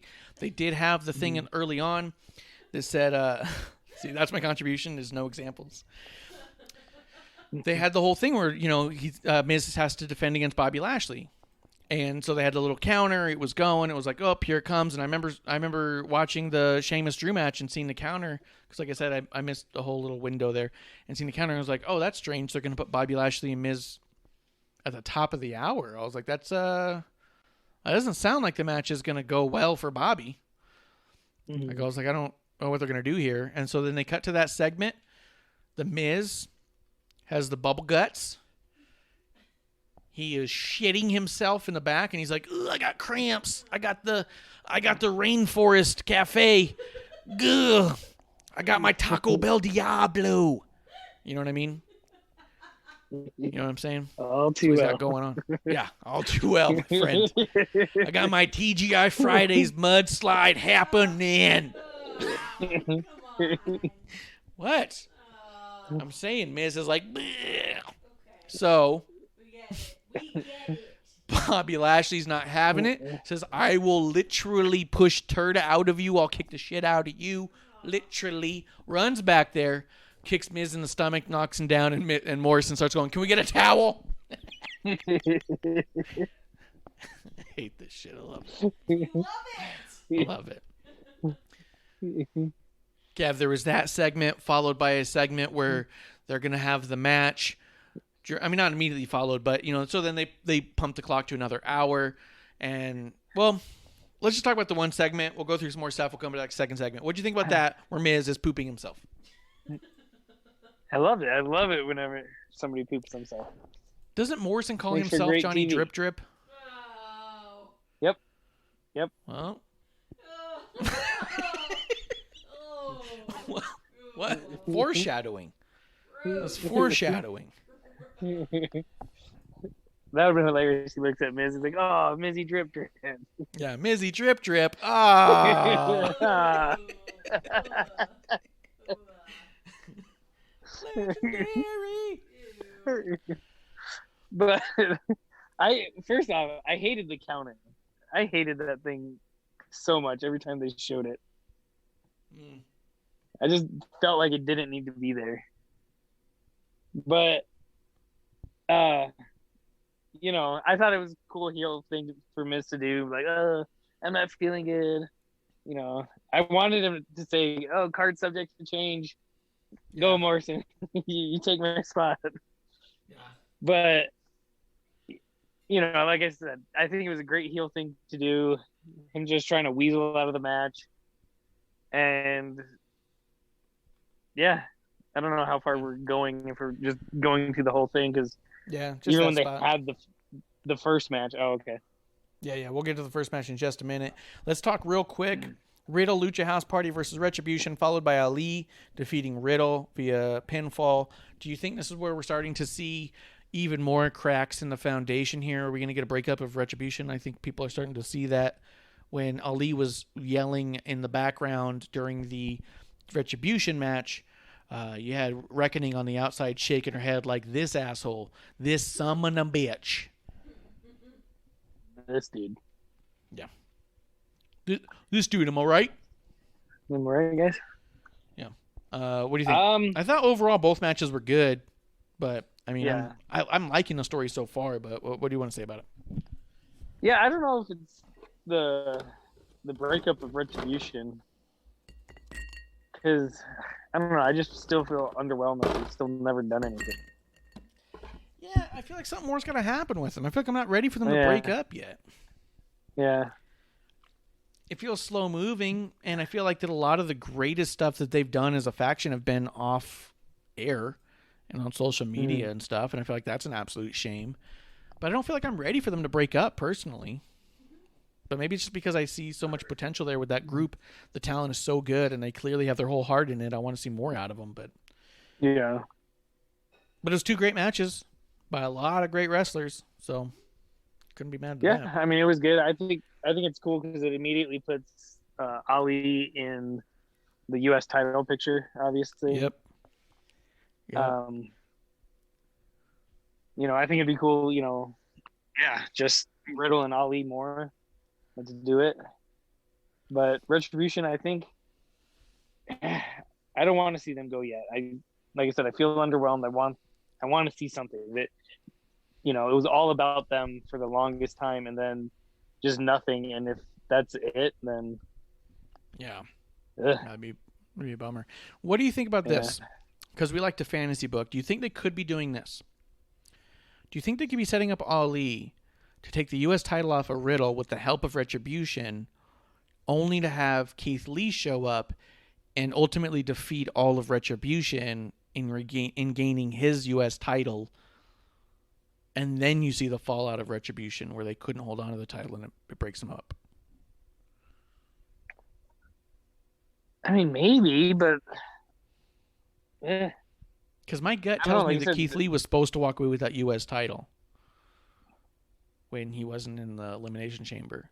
And I feel like that moving it to Riddle was an audible. I just feel like, and I feel like this Retribution thing could be because Keith Lee can now overcome all of Retribution and look that much stronger. I think it would be a bit of a shame to feed all of Retribution to him, but I have a hard time rooting against Keith Lee in that story, you know? Maybe Keith Lee joins Retribution. No. But comes out as wrecking. Why? Yeah, right. Why? Did Keith Lee legitimately get hurt? Is the reason why he was out of it? I don't know. He's pretty quiet on social media. That guy keeps to himself. It's hard to say. Because it was weird that, you know, they're like, oh, he's hurt, which, whatever. Then they put Morrison, but then Morrison was such a factor into the Miz getting the belt. Like, you would have thought that should have been the plan from the beginning. Yeah, exactly. You know, like, I feel like looking in, but I don't know. Yeah, going into the Elimination Chamber, I think it would have been great if Miz is over there like, hey, I'm going to cash in the Money in the Bank. I'm going to be the champion. You're going to be the U.S. champion. This is great, and then, yeah. It feels 100%. like you said, weird. Like Riddle's the audible, and I like that Riddle won it. I like Riddle. Mm-hmm. Yeah, I don't have a problem with him winning it personally, to be honest.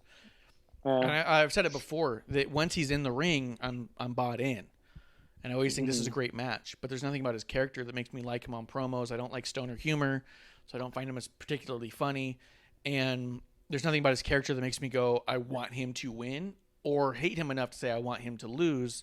It's just like, okay, there's Matt Riddle. We're going to have a good match. Like, you know what I mean? Yeah. So I do feel like the connection's missing for me, but go ahead. It's because you like him in the ring. It's because of how he gets into the ring and how they slow it down and show the sandals kicking off. That shit. He said I like him in the ring because of how he gets into the ring, he said. Son of a bitch. Come on. This guy's a piece of shit, man. Slow-mo every time. Ugh.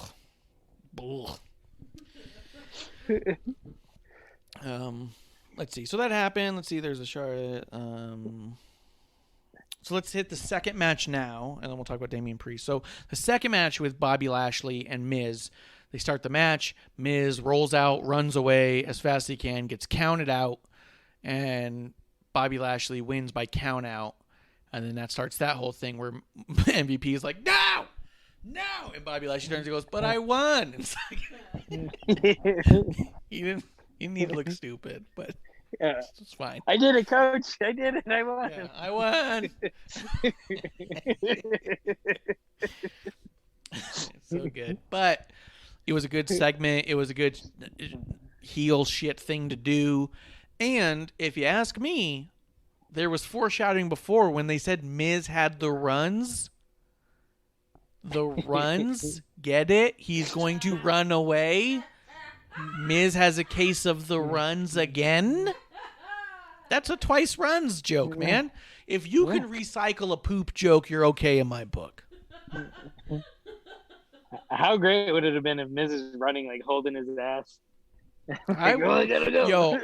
I wanted so bad for there to be some kind of poopy mess during that match, one way or the other. Just so you can be like, well, he was being honest. Yeah. Yeah, Grim Reaper goes, womp, womp. He's being a dick. I don't know how I'm the bad guy all of a sudden. I'm being ganged up on here. Grim Reaper's being mean. Kev's being mean. Mister's never been nice to me. Sorry. Gave you that whiskey. That was a good whiskey. This is good. Okay, so what did you want to say about this segment here, this match? I just thought it was great that, you know, Miz literally just grabbed his title and took off. Yeah. When he did it, I was like, really? Okay. Okay, I can't hate him for this. I cannot hate him for this. Yeah, but how else would you picture Miz as the champion if he wasn't doing that? You know, I thought it was great. You know, MVP was great. You know, this bullshit. You know, all pissed off. And... Yep. And then Shane McMahon being involved and them saying, like, look, I'll figure something out. Maybe we'll strip the title. I'll consider it, this and that. I think they did a really good job of kind of making the storyline progress through this episode. It was really good. Mm-hmm. Speaking of Shane McMahon, the best in the world.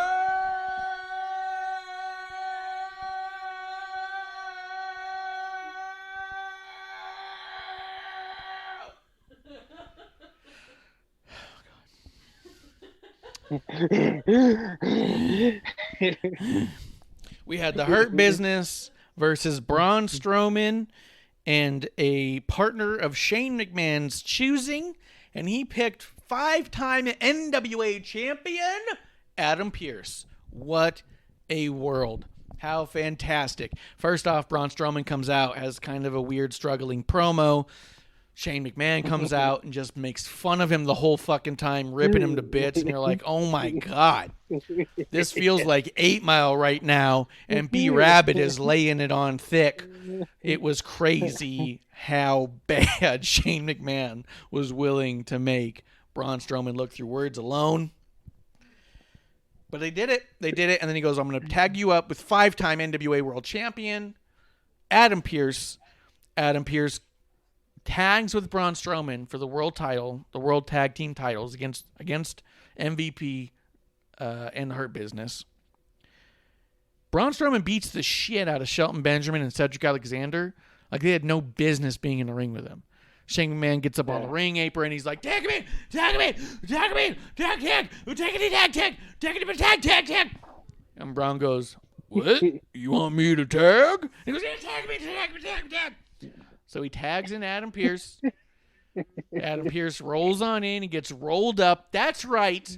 Braun Strowman could win the Raw Tag Team Championships off of the bar with a 9-year-old child, but could not win the Tag Team Championships 3 years later with a 5-time NWA World Champion. That is the legacy of the NWA Championship, which is why I will not be buying the NWA's new paper. I'm just kidding.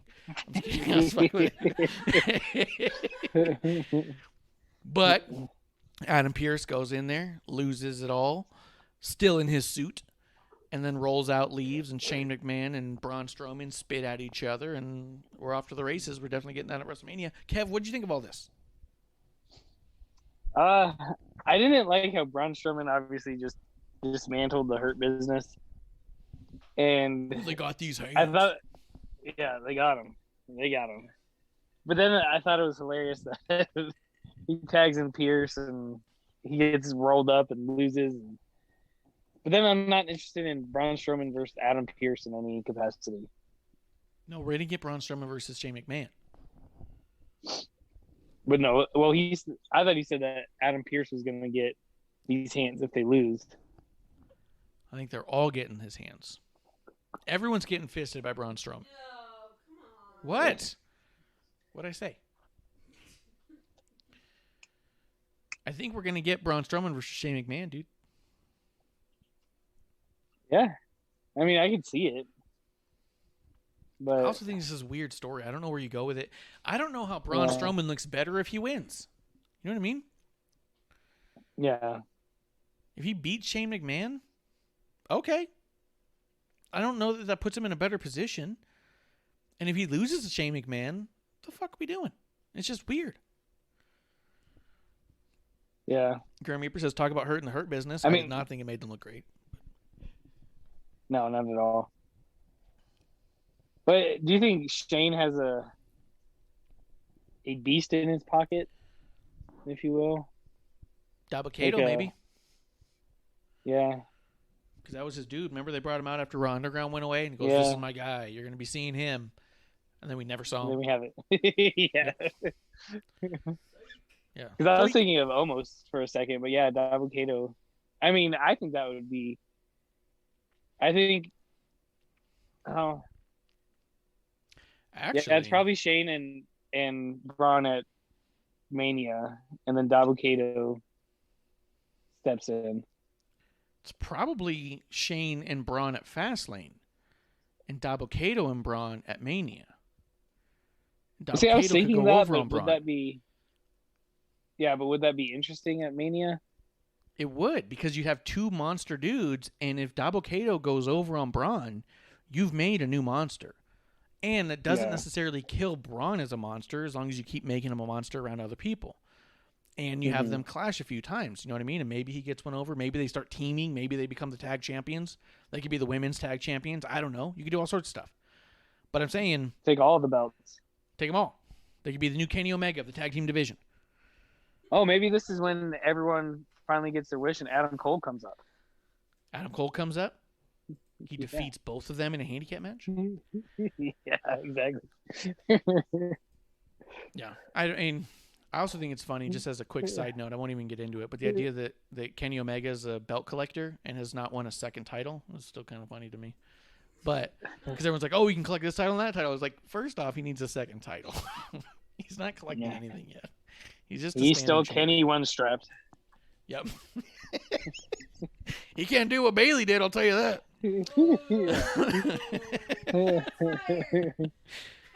Pow, pow, pow, pow, pow, pow, pow, pow, pow. But yeah, maybe we get Braun and Dabba-Kato at WrestleMania. I'd be okay with that, man. I'd be fine with that. Let's Yeah, do that. yeah. Make it some sort of crazy match too. Make it an underground match with Shane McMahon being the ref. But didn't Braun and Dabba-Kato fight on Underground? I remember they wanted them to, but I think that they held them apart, and I think that was supposed to be the match next week, and then they crumbled the whole fucking thing. Maybe we're getting back to it because now they have a better way of doing it. Yeah. I don't know that they actually did. And if they did, doesn't matter. Whoever lost is going to be the one who's got a lot more shit to talk. You got lucky, Yeah. pal. You know what I mean? So, I don't know. I could be okay with that. I'd be all right with that. Let's do it. Mm. Let's see. Let's talk about the two things, and then the last segment here. We got Damian Priest defeating Elias with Bad Bunny in his pocket. Dude, I am loving all the Bad Bunny stuff. Bad Bunny and Elias and Damian Priest. This match was really good.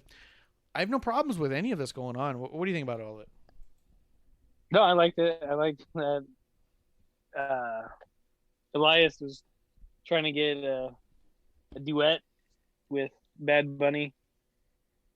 And he's just like, nope, I'm good. Yeah, it's funny.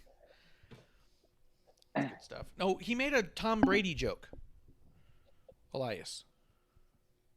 Oh, yeah. What was the joke? It didn't make sense because he said like it would be as bad as Tom Brady not qualifying for some sort of like award or something.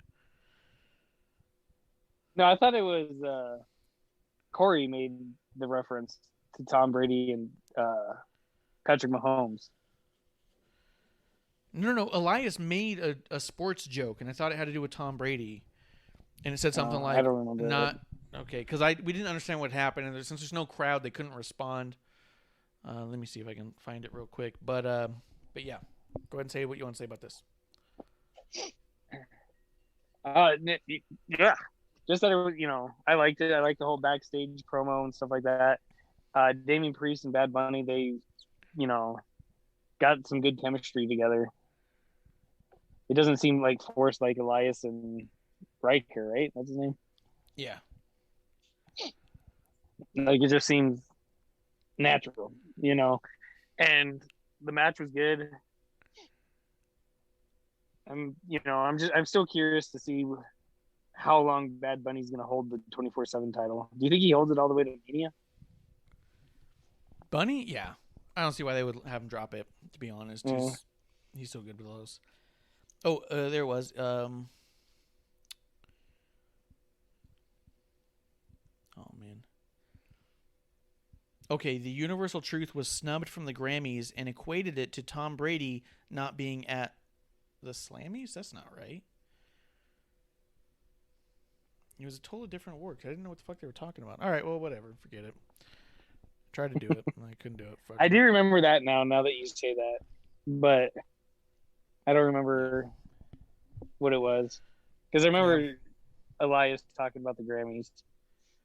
Yeah. He was talking about the Grammys, and he was talking about Tom Brady, and I was like, was he snubbed from like an ESPY or something? What the fuck's going on here? Fabtina says, it's nice to see famous fan achieve his dreams. That would be us if we got famous. Throw a belt on me. Yeah, 100%. I've got no problem with what Bad Bunny's doing, and I think he's doing an awesome job. I think from an outsider's perspective, because a lot of fans like to pretend they're doing the inside thing, being like, oh, he's swiping his feet before he gets into the ring. He's showing respect to the business. Like we're some sort of fucking locker room gatekeeper. Fuck us. Fuck every one of us who says shit like that. I know we talked about it as an example, but from what I see and what I hear and all that stuff, he's been absolutely a joy to be around in the back. Randy Orton even tweeted about him recently too, talked about how respectful he was. So very cool. And yeah, Bad Bunny's a fucking hero. Let's see. Randy Orton had a promo that got interrupted by Alexa Bliss, who then was interrupted by evil Randy Orton, cutting another promo on Randy Orton. So you had Randy Orton versus Randy Orton. Do you think we get a Randy Orton versus Randy Orton match at Fastlane? Yeah, that'd be amazing. Okay. Who do you think does the first power slam? Randy Orton. Ooh, sounds good. Love it. Let's see. Bliss did start saying stuff like bring him back, and all this shit. So, I don't know, dude. I'm digging this, but I do, at this point, and I know we're a little far in for me to say this, but I do feel at this point it's gotten real movie-like, and the idea of evil Randy Orton possessed cutting a promo on other Randy Orton is a bit outside of the wrestling world I'm used to for sure. I'm still enjoying it because it does feel, in a 3-hour show, having a break from a wrestling show and getting a little bit of a horror movie doesn't bother me. But this is a bit more than I think the other things. This is someone cutting a promo on themselves because of possession, so I can understand where people might have an issue with the line there. Kev, what do you think? Yeah, I can see where this is, like you said, a bit much, but I still like it. I'm curious. It's got me intrigued.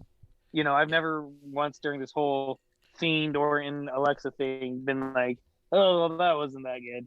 It's still like progressing the story and stuff like that. And it's, to me, I'm pretty sure we're gonna get Fiend and Orton at Mania, and probably one of the more cinematic matches that we've ever seen.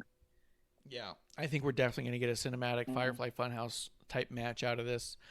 I don't know if it's going to be called a Firefly Funhouse match at this point, though.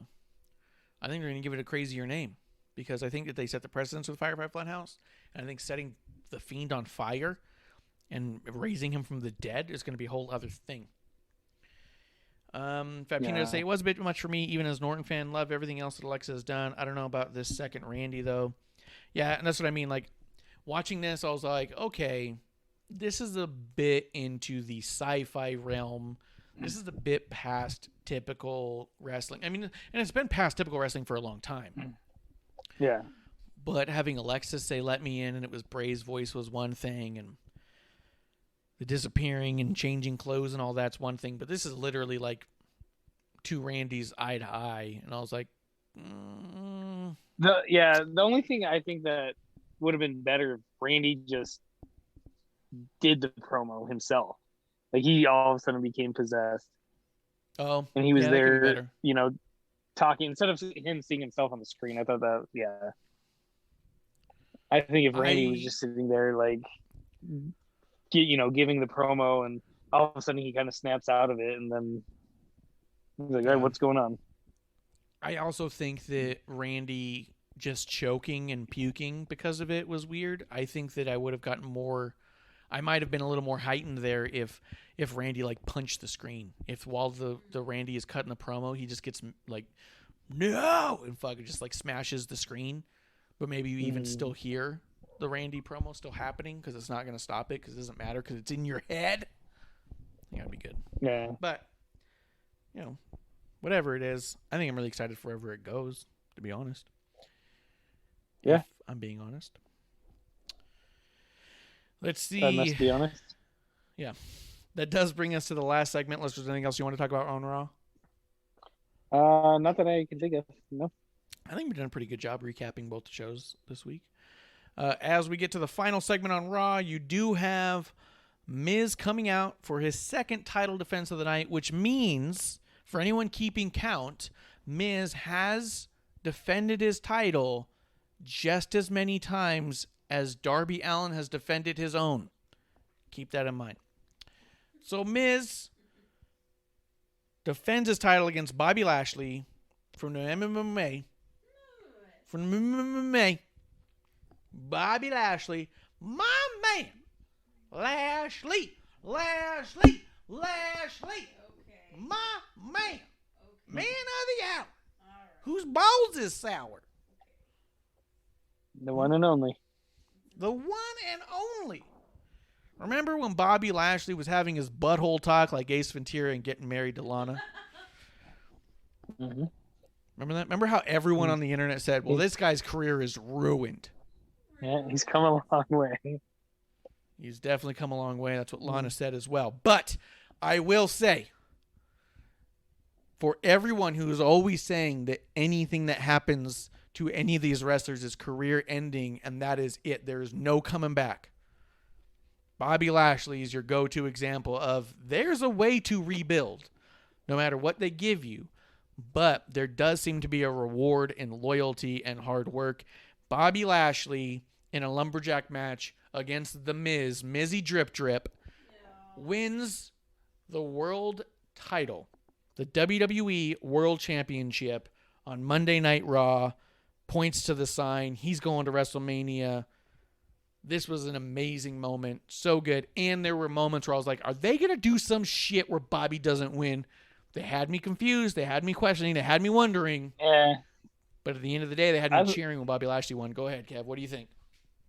The whole time I was watching it, I was waiting for Morrison to jump in and attack Bobby Lashley, and Miz is still the champion. Yeah, get something. Bobby wins by disqualification. Yeah, but I think it's cool. Obviously, it's a quick turnaround from Miz's title reign to now Bobby's, and I think it's great. I've always been a big Bobby fan, and I think it's great that he has it. Lashley. Even though Braun destroyed him, the Hurt Business now has the tag and the world. And Get the U.S. title on MVP. Well, I was going to say, if MVP played his cards right, Riddle would be in the Hurt Business. But he didn't want to listen to any of his propositions. That's a good point. MVP fucked They up. would have had all the goal. Yeah. Yep. It would have been for the business. Undisputed era of Raw. Yeah. Yeah, 100%. I thought it was awesome. I think so. Of course, the world is celebrating for Bobby Lashley. You can't knock this guy and his hard work. Yes. the issue I had with Miz becoming champion wasn't that Miz became the champion, and we talked about this. We talked about it on episode 1, I believe. No problems with Miz becoming champion. I do have a problem with overly transparent booking. And when you put the title on Miz and people's immediate reaction is, how funny is this? How many weeks till he loses it? Does he even hold it till the next pay-per-view? That's not the conversation I want for my champions. Even champions who cheat to win. You know what I mean? Yes. Because when you think about like Kevin Owens as a Universal Champion, he cheated in every match to get the win. But every match you're all like, how's he going to fucking pull out the win on this one? Where with Miz, the thought was, how long are they going to put off putting the belt on someone else? Because there's no way Miz is taking that belt to WrestleMania. And I thought that was shitty. I even said, I hope that he holds it all the way to Mania, just to be a little bit different. So the fact that dropped it to Bobby Lashley already, from a storyline perspective, meh. But from a respect to Bobby Lashley perspective, incredible. My only fear and concern here is that this is all to build up for Drew McIntyre to take the title off of Bobby Lashley at Mania, and that I'm not here for. If this whole thing is a pity party booking for Drew because we got to give Drew his moment that he didn't get last year, like he deserves more than everyone else, because you know what? You're not the only person crowned champion at WrestleMania in an empty arena. A lot of people did that, and a lot of people made the most of it. Other people came out bigger stars for it. And I think Drew did too. And they put so much backing behind Drew that they even started telling the story of the champion during the pandemic era and how tough has it been for him and how great he's been during this era of all eras, and been trying to elevate him above other champions, saying that he has done more and worked harder than literally any other champion ever because there's been no fans. I challenge that from a very basic standpoint of he wrestles probably a fourth of the amount of matches that any other champion has wrestled in any other given generation. However, my concern is that if this whole thing is just so Drew can get his win back at Mania, I think it's a huge disservice to Bobby Lashley, who deserves so much better. I want more than anything either Bobby Lashley to beat Drew and keep going after Mania, and Drew's going to be fine. Yes. Or I don't want him to even have a match with Drew McIntyre, to be honest. I know a lot of people are talking about Brock Lesnar and Bobby Lashley. I know Bobby Lashley is already still talking about it. He was in interviews today saying, like, well, now I got something Brock wants. He always wants to be on top. So. And I'd be interested in a Bobby and Brock match. Yeah. You know, they've talked about it before, and, you know, like, I think it'd be great. Like, yeah, if this goes to Drew, it's just gonna make me despise Drew even more. Yes, it'll be. I think it'll be damaging to Drew, because that's the other thing. I think so many people are so happy for Bobby last night, us included, that I think that if Drew takes the title off Bobby at Mania in their first match back together or whatever, I think you're gonna have quite the uphill battle there. I think a lot of people are really happy for Bobby. I don't know that everyone is on this pity party train for Drew. Grim Reaper is saying in the chat, don't get me started on how the Money in the Bank winners have been devalued. More on that as we approach the Money in the Bank pay-per-view. Which is true. I mean, they flopped this Money in the Bank around. You literally had 2 failed cash-ins before you even had the actual cash-in. And then the Money in the Bank winner loses the belt within a week, 2 weeks or whatever. Yeah.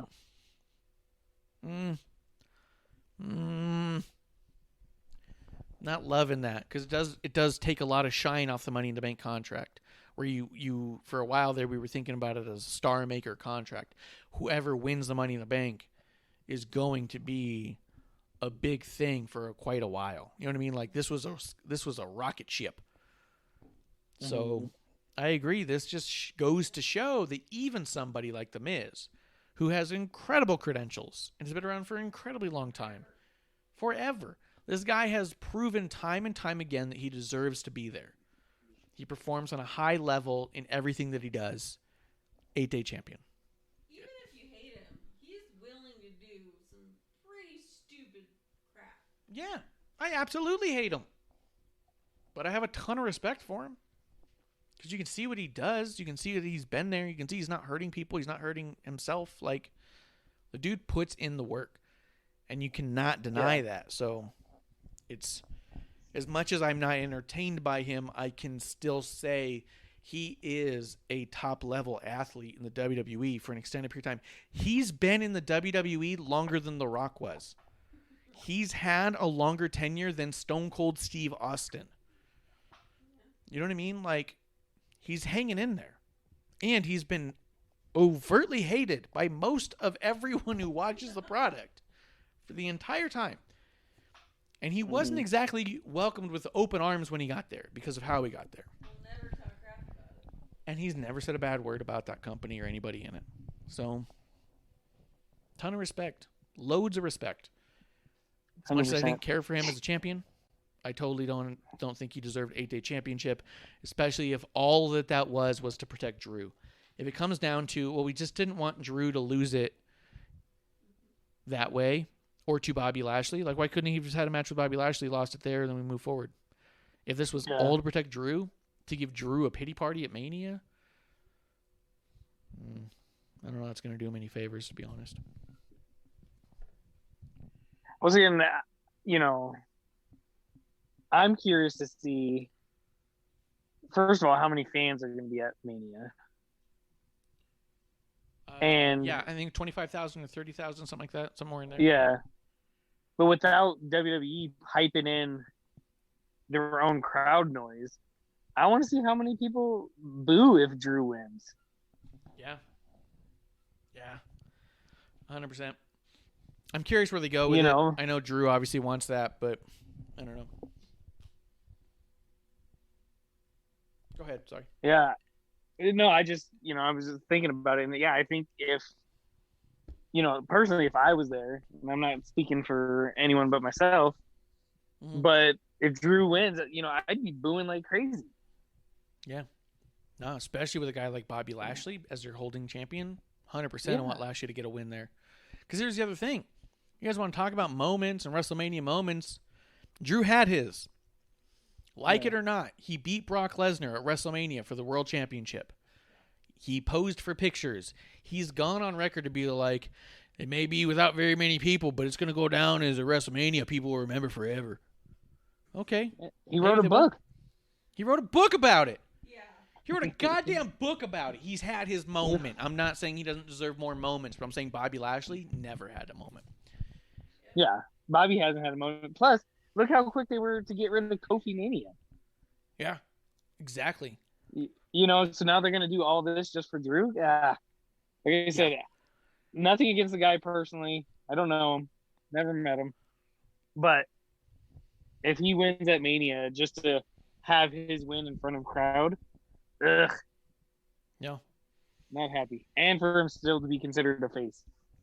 Fucking 100%. be the He's fucking heel you are. Yeah, be a heel. You're a heel. I'll tell you right now, Drew McIntyre beats Bobby Lashley, then we got a new Brock Lesnar on our hands. Yeah. But either way, whatever way you cut it, Bobby Lashley is your current the almighty champion of the WWE, and I couldn't be more happy for him, and I think it's fucking phenomenal, and it's fantastic. Something it's just kind of a neat side note. Someone listed out all the champions for WWE right now outside of NXT. I didn't look at NXT, so I'd have to look. There's not a single Caucasian who's a champion of that company right now, which is kind of neat when you think about it. For a company that's had so many troubles with... what about Riddle? Oh, Riddle's the U.S. champion. The rest of the champions. He's the only one. Yeah. Everyone besides him. Yeah, everyone besides him. Maybe the SmackDown Tag Champions. Was that because you got Bobby Roode and Ziggler. But the rest of them, I mean, both your world champions, you got your Universal, your World, your Intercontinental, the Raw Tag Champions, actually your NXT champion. Who's the North American champion right now? In NXT, I have no idea. Oh, Gargano. And then their tag champions is Oni and Danny. Either way, it listed a bunch of the champions, and there was very few that were even Caucasian because they were talking about their descents and stuff. But the women's tag champions are not white. It's just kind of cool. It's kind of cool for a company that for so long had only basically white champions across the board for years and decades, just to see that kind of branching out and for it to stop being a factor. You know what I mean? Like, one of the best conversations you can have is when that sort of stops being a conversation. You know what I mean? Yeah, definitely. So it's just cool. And then that actually makes Bobby Lashley one of 3 African-American champions. So him, The Rock, and Kofi are the only ones listed in that group. So pretty cool. I just think it's cool because, you know, we've talked about it before. We even talked about it when Kofi won. What was it, Mark Henry champion? He was not the WWE champion. He was heavyweight champion, which was that big gold belt. Big gold one? All right. Yeah, so the WWE championship's only been held by those 3. But what's nice about it, as always, is as a fat, young, white kid, well, I'm Mexican, but I look white, but seeing a Mick Foley win as a kid affected me. I said, oh my God, you don't have to be He-Man to win this title. You know what I mean? So you just know that seeing somebody who looks like you as a kid makes a huge difference. So it's just one of those things where it's like, it's just another step in the right direction of having more and more people be inspired by these people who deserve to inspire the masses. And Bobby Lashley is nothing if not inspiring. That dude is fucking, he's like 44, 45. He's as old right now as Bob Backlund was when he came back for that second title reign back in like 94 or whatever. Isn't that wild? Nowhere near our age, and we don't look anything like him. Yeah. I mean, put a picture of Bobby Lashley next to Bob Backlund, and you go, you know they're the same age, right? What? Bobby Lashley never ran for president. Bobby Lashley has not ran for president, but don't count it out. Could be a mayor soon. You don't know. He's CEO of Hurt Business, man. He's got a whole business to worry about. So it's just a cool thing. I was going to ask. Cool. Go ahead. Yeah. So, do you think we're going to get Bobby Lashley versus Miz at Fastlane? No, I don't. Like the But Miz I don't know who we get at sitting. Fastlane. Yeah, the Miz sitting there saying, "Hey, I had to defend the title twice in one night. This is bullshit." I think you could easily get the Miz telling that story, but I don't feel like that's where you go. Because what's his best bet? To cheat to win, and that obviously comes up with a big problem, right? So even if he tries to outnumber Lashley has a Hurt Business. So even if Miz is like, hey, let's get some sort of no DQ so John Morrison can interfere, well, then Bobby Lashley has the Hurt Business, and then you're outnumbered again. Yeah. You know what I mean? So I don't see how it would So then work. Go ahead. How does Drew get the #1 contender spot then? That's fucking Drew, man. He just Hulk Hogan's that shit. He just comes out like after Bret Hart's match and be like, you want me to go in there and take the title? Yeah, go do it. Yeah. It's funny because a lot of people shitted on that WrestleMania, and as a kid, that was like one of my favorites. You're such a dick. Such a heel fan. So good, dude. So good. But yeah, I love Bobby Lashley as a champion. Let's keep it going. Let's keep running it through. I want to see him champion through. And he He's better a beat. believable champ. Go ahead. Yeah, he better beat Drew at Mania. Yeah. I actually would love that. If it did turn out to be Drew and Bobby, I want Bobby to win. Yeah, I was gonna say if that's the direction they're going. Mm-hmm. But I'm 100% on board for Brock Lesnar coming back. And I'll say this. Yeah, no, I'd be good for that too. If Brock Lesnar comes back, he needs to have a full-on beard. I want quarantine Brock Lesnar. I don't want a nice, clean-cut looking Brock Lesnar. I want Brock Lesnar with a beard like he had in those last couple matches in UFC, where he looked a bit grizzled. Mm-hmm. Looks like he came right out of the mountain. He's like, oh, I work out with tree trunks. I don't use weights anymore. You're like, what? And he goes, I just lift carcasses and wood. I go, what? You know what I mean? Like, I work out by pushing my car around. Yeah.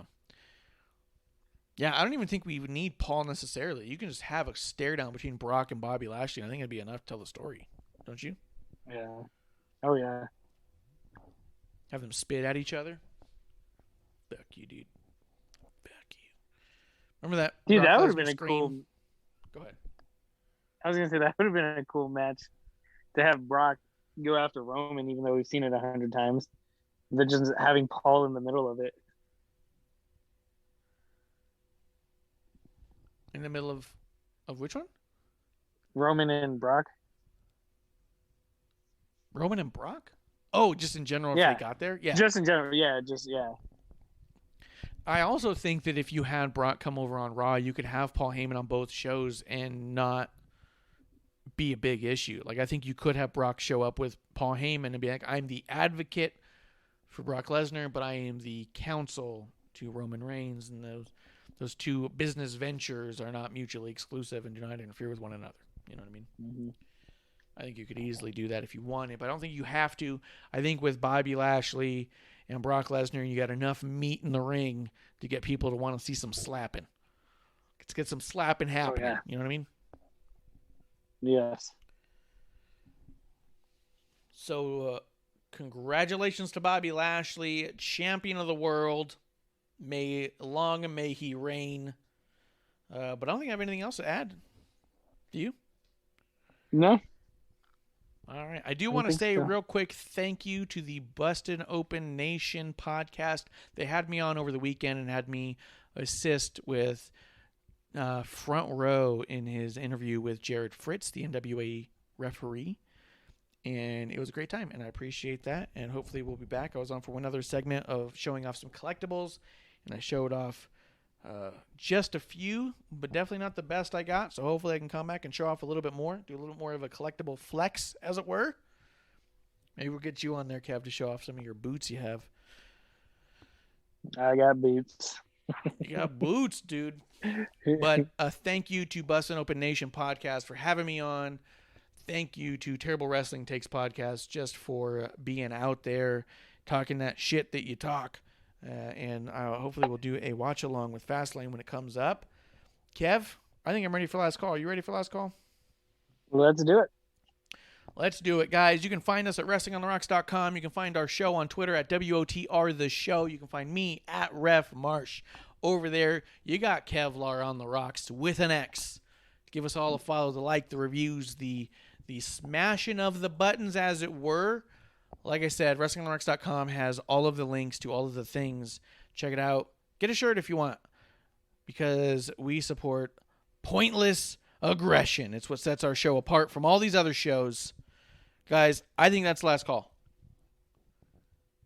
Cheers. Cheers.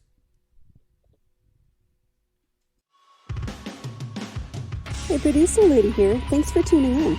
Continue to support us or buy us a drink by following and putting the I in subscribe on Twitch. Or subscribe and review our podcast on Apple Podcasts or wherever you listen to us. Cheers! I would never have a drink with Wrestling on the Rocks.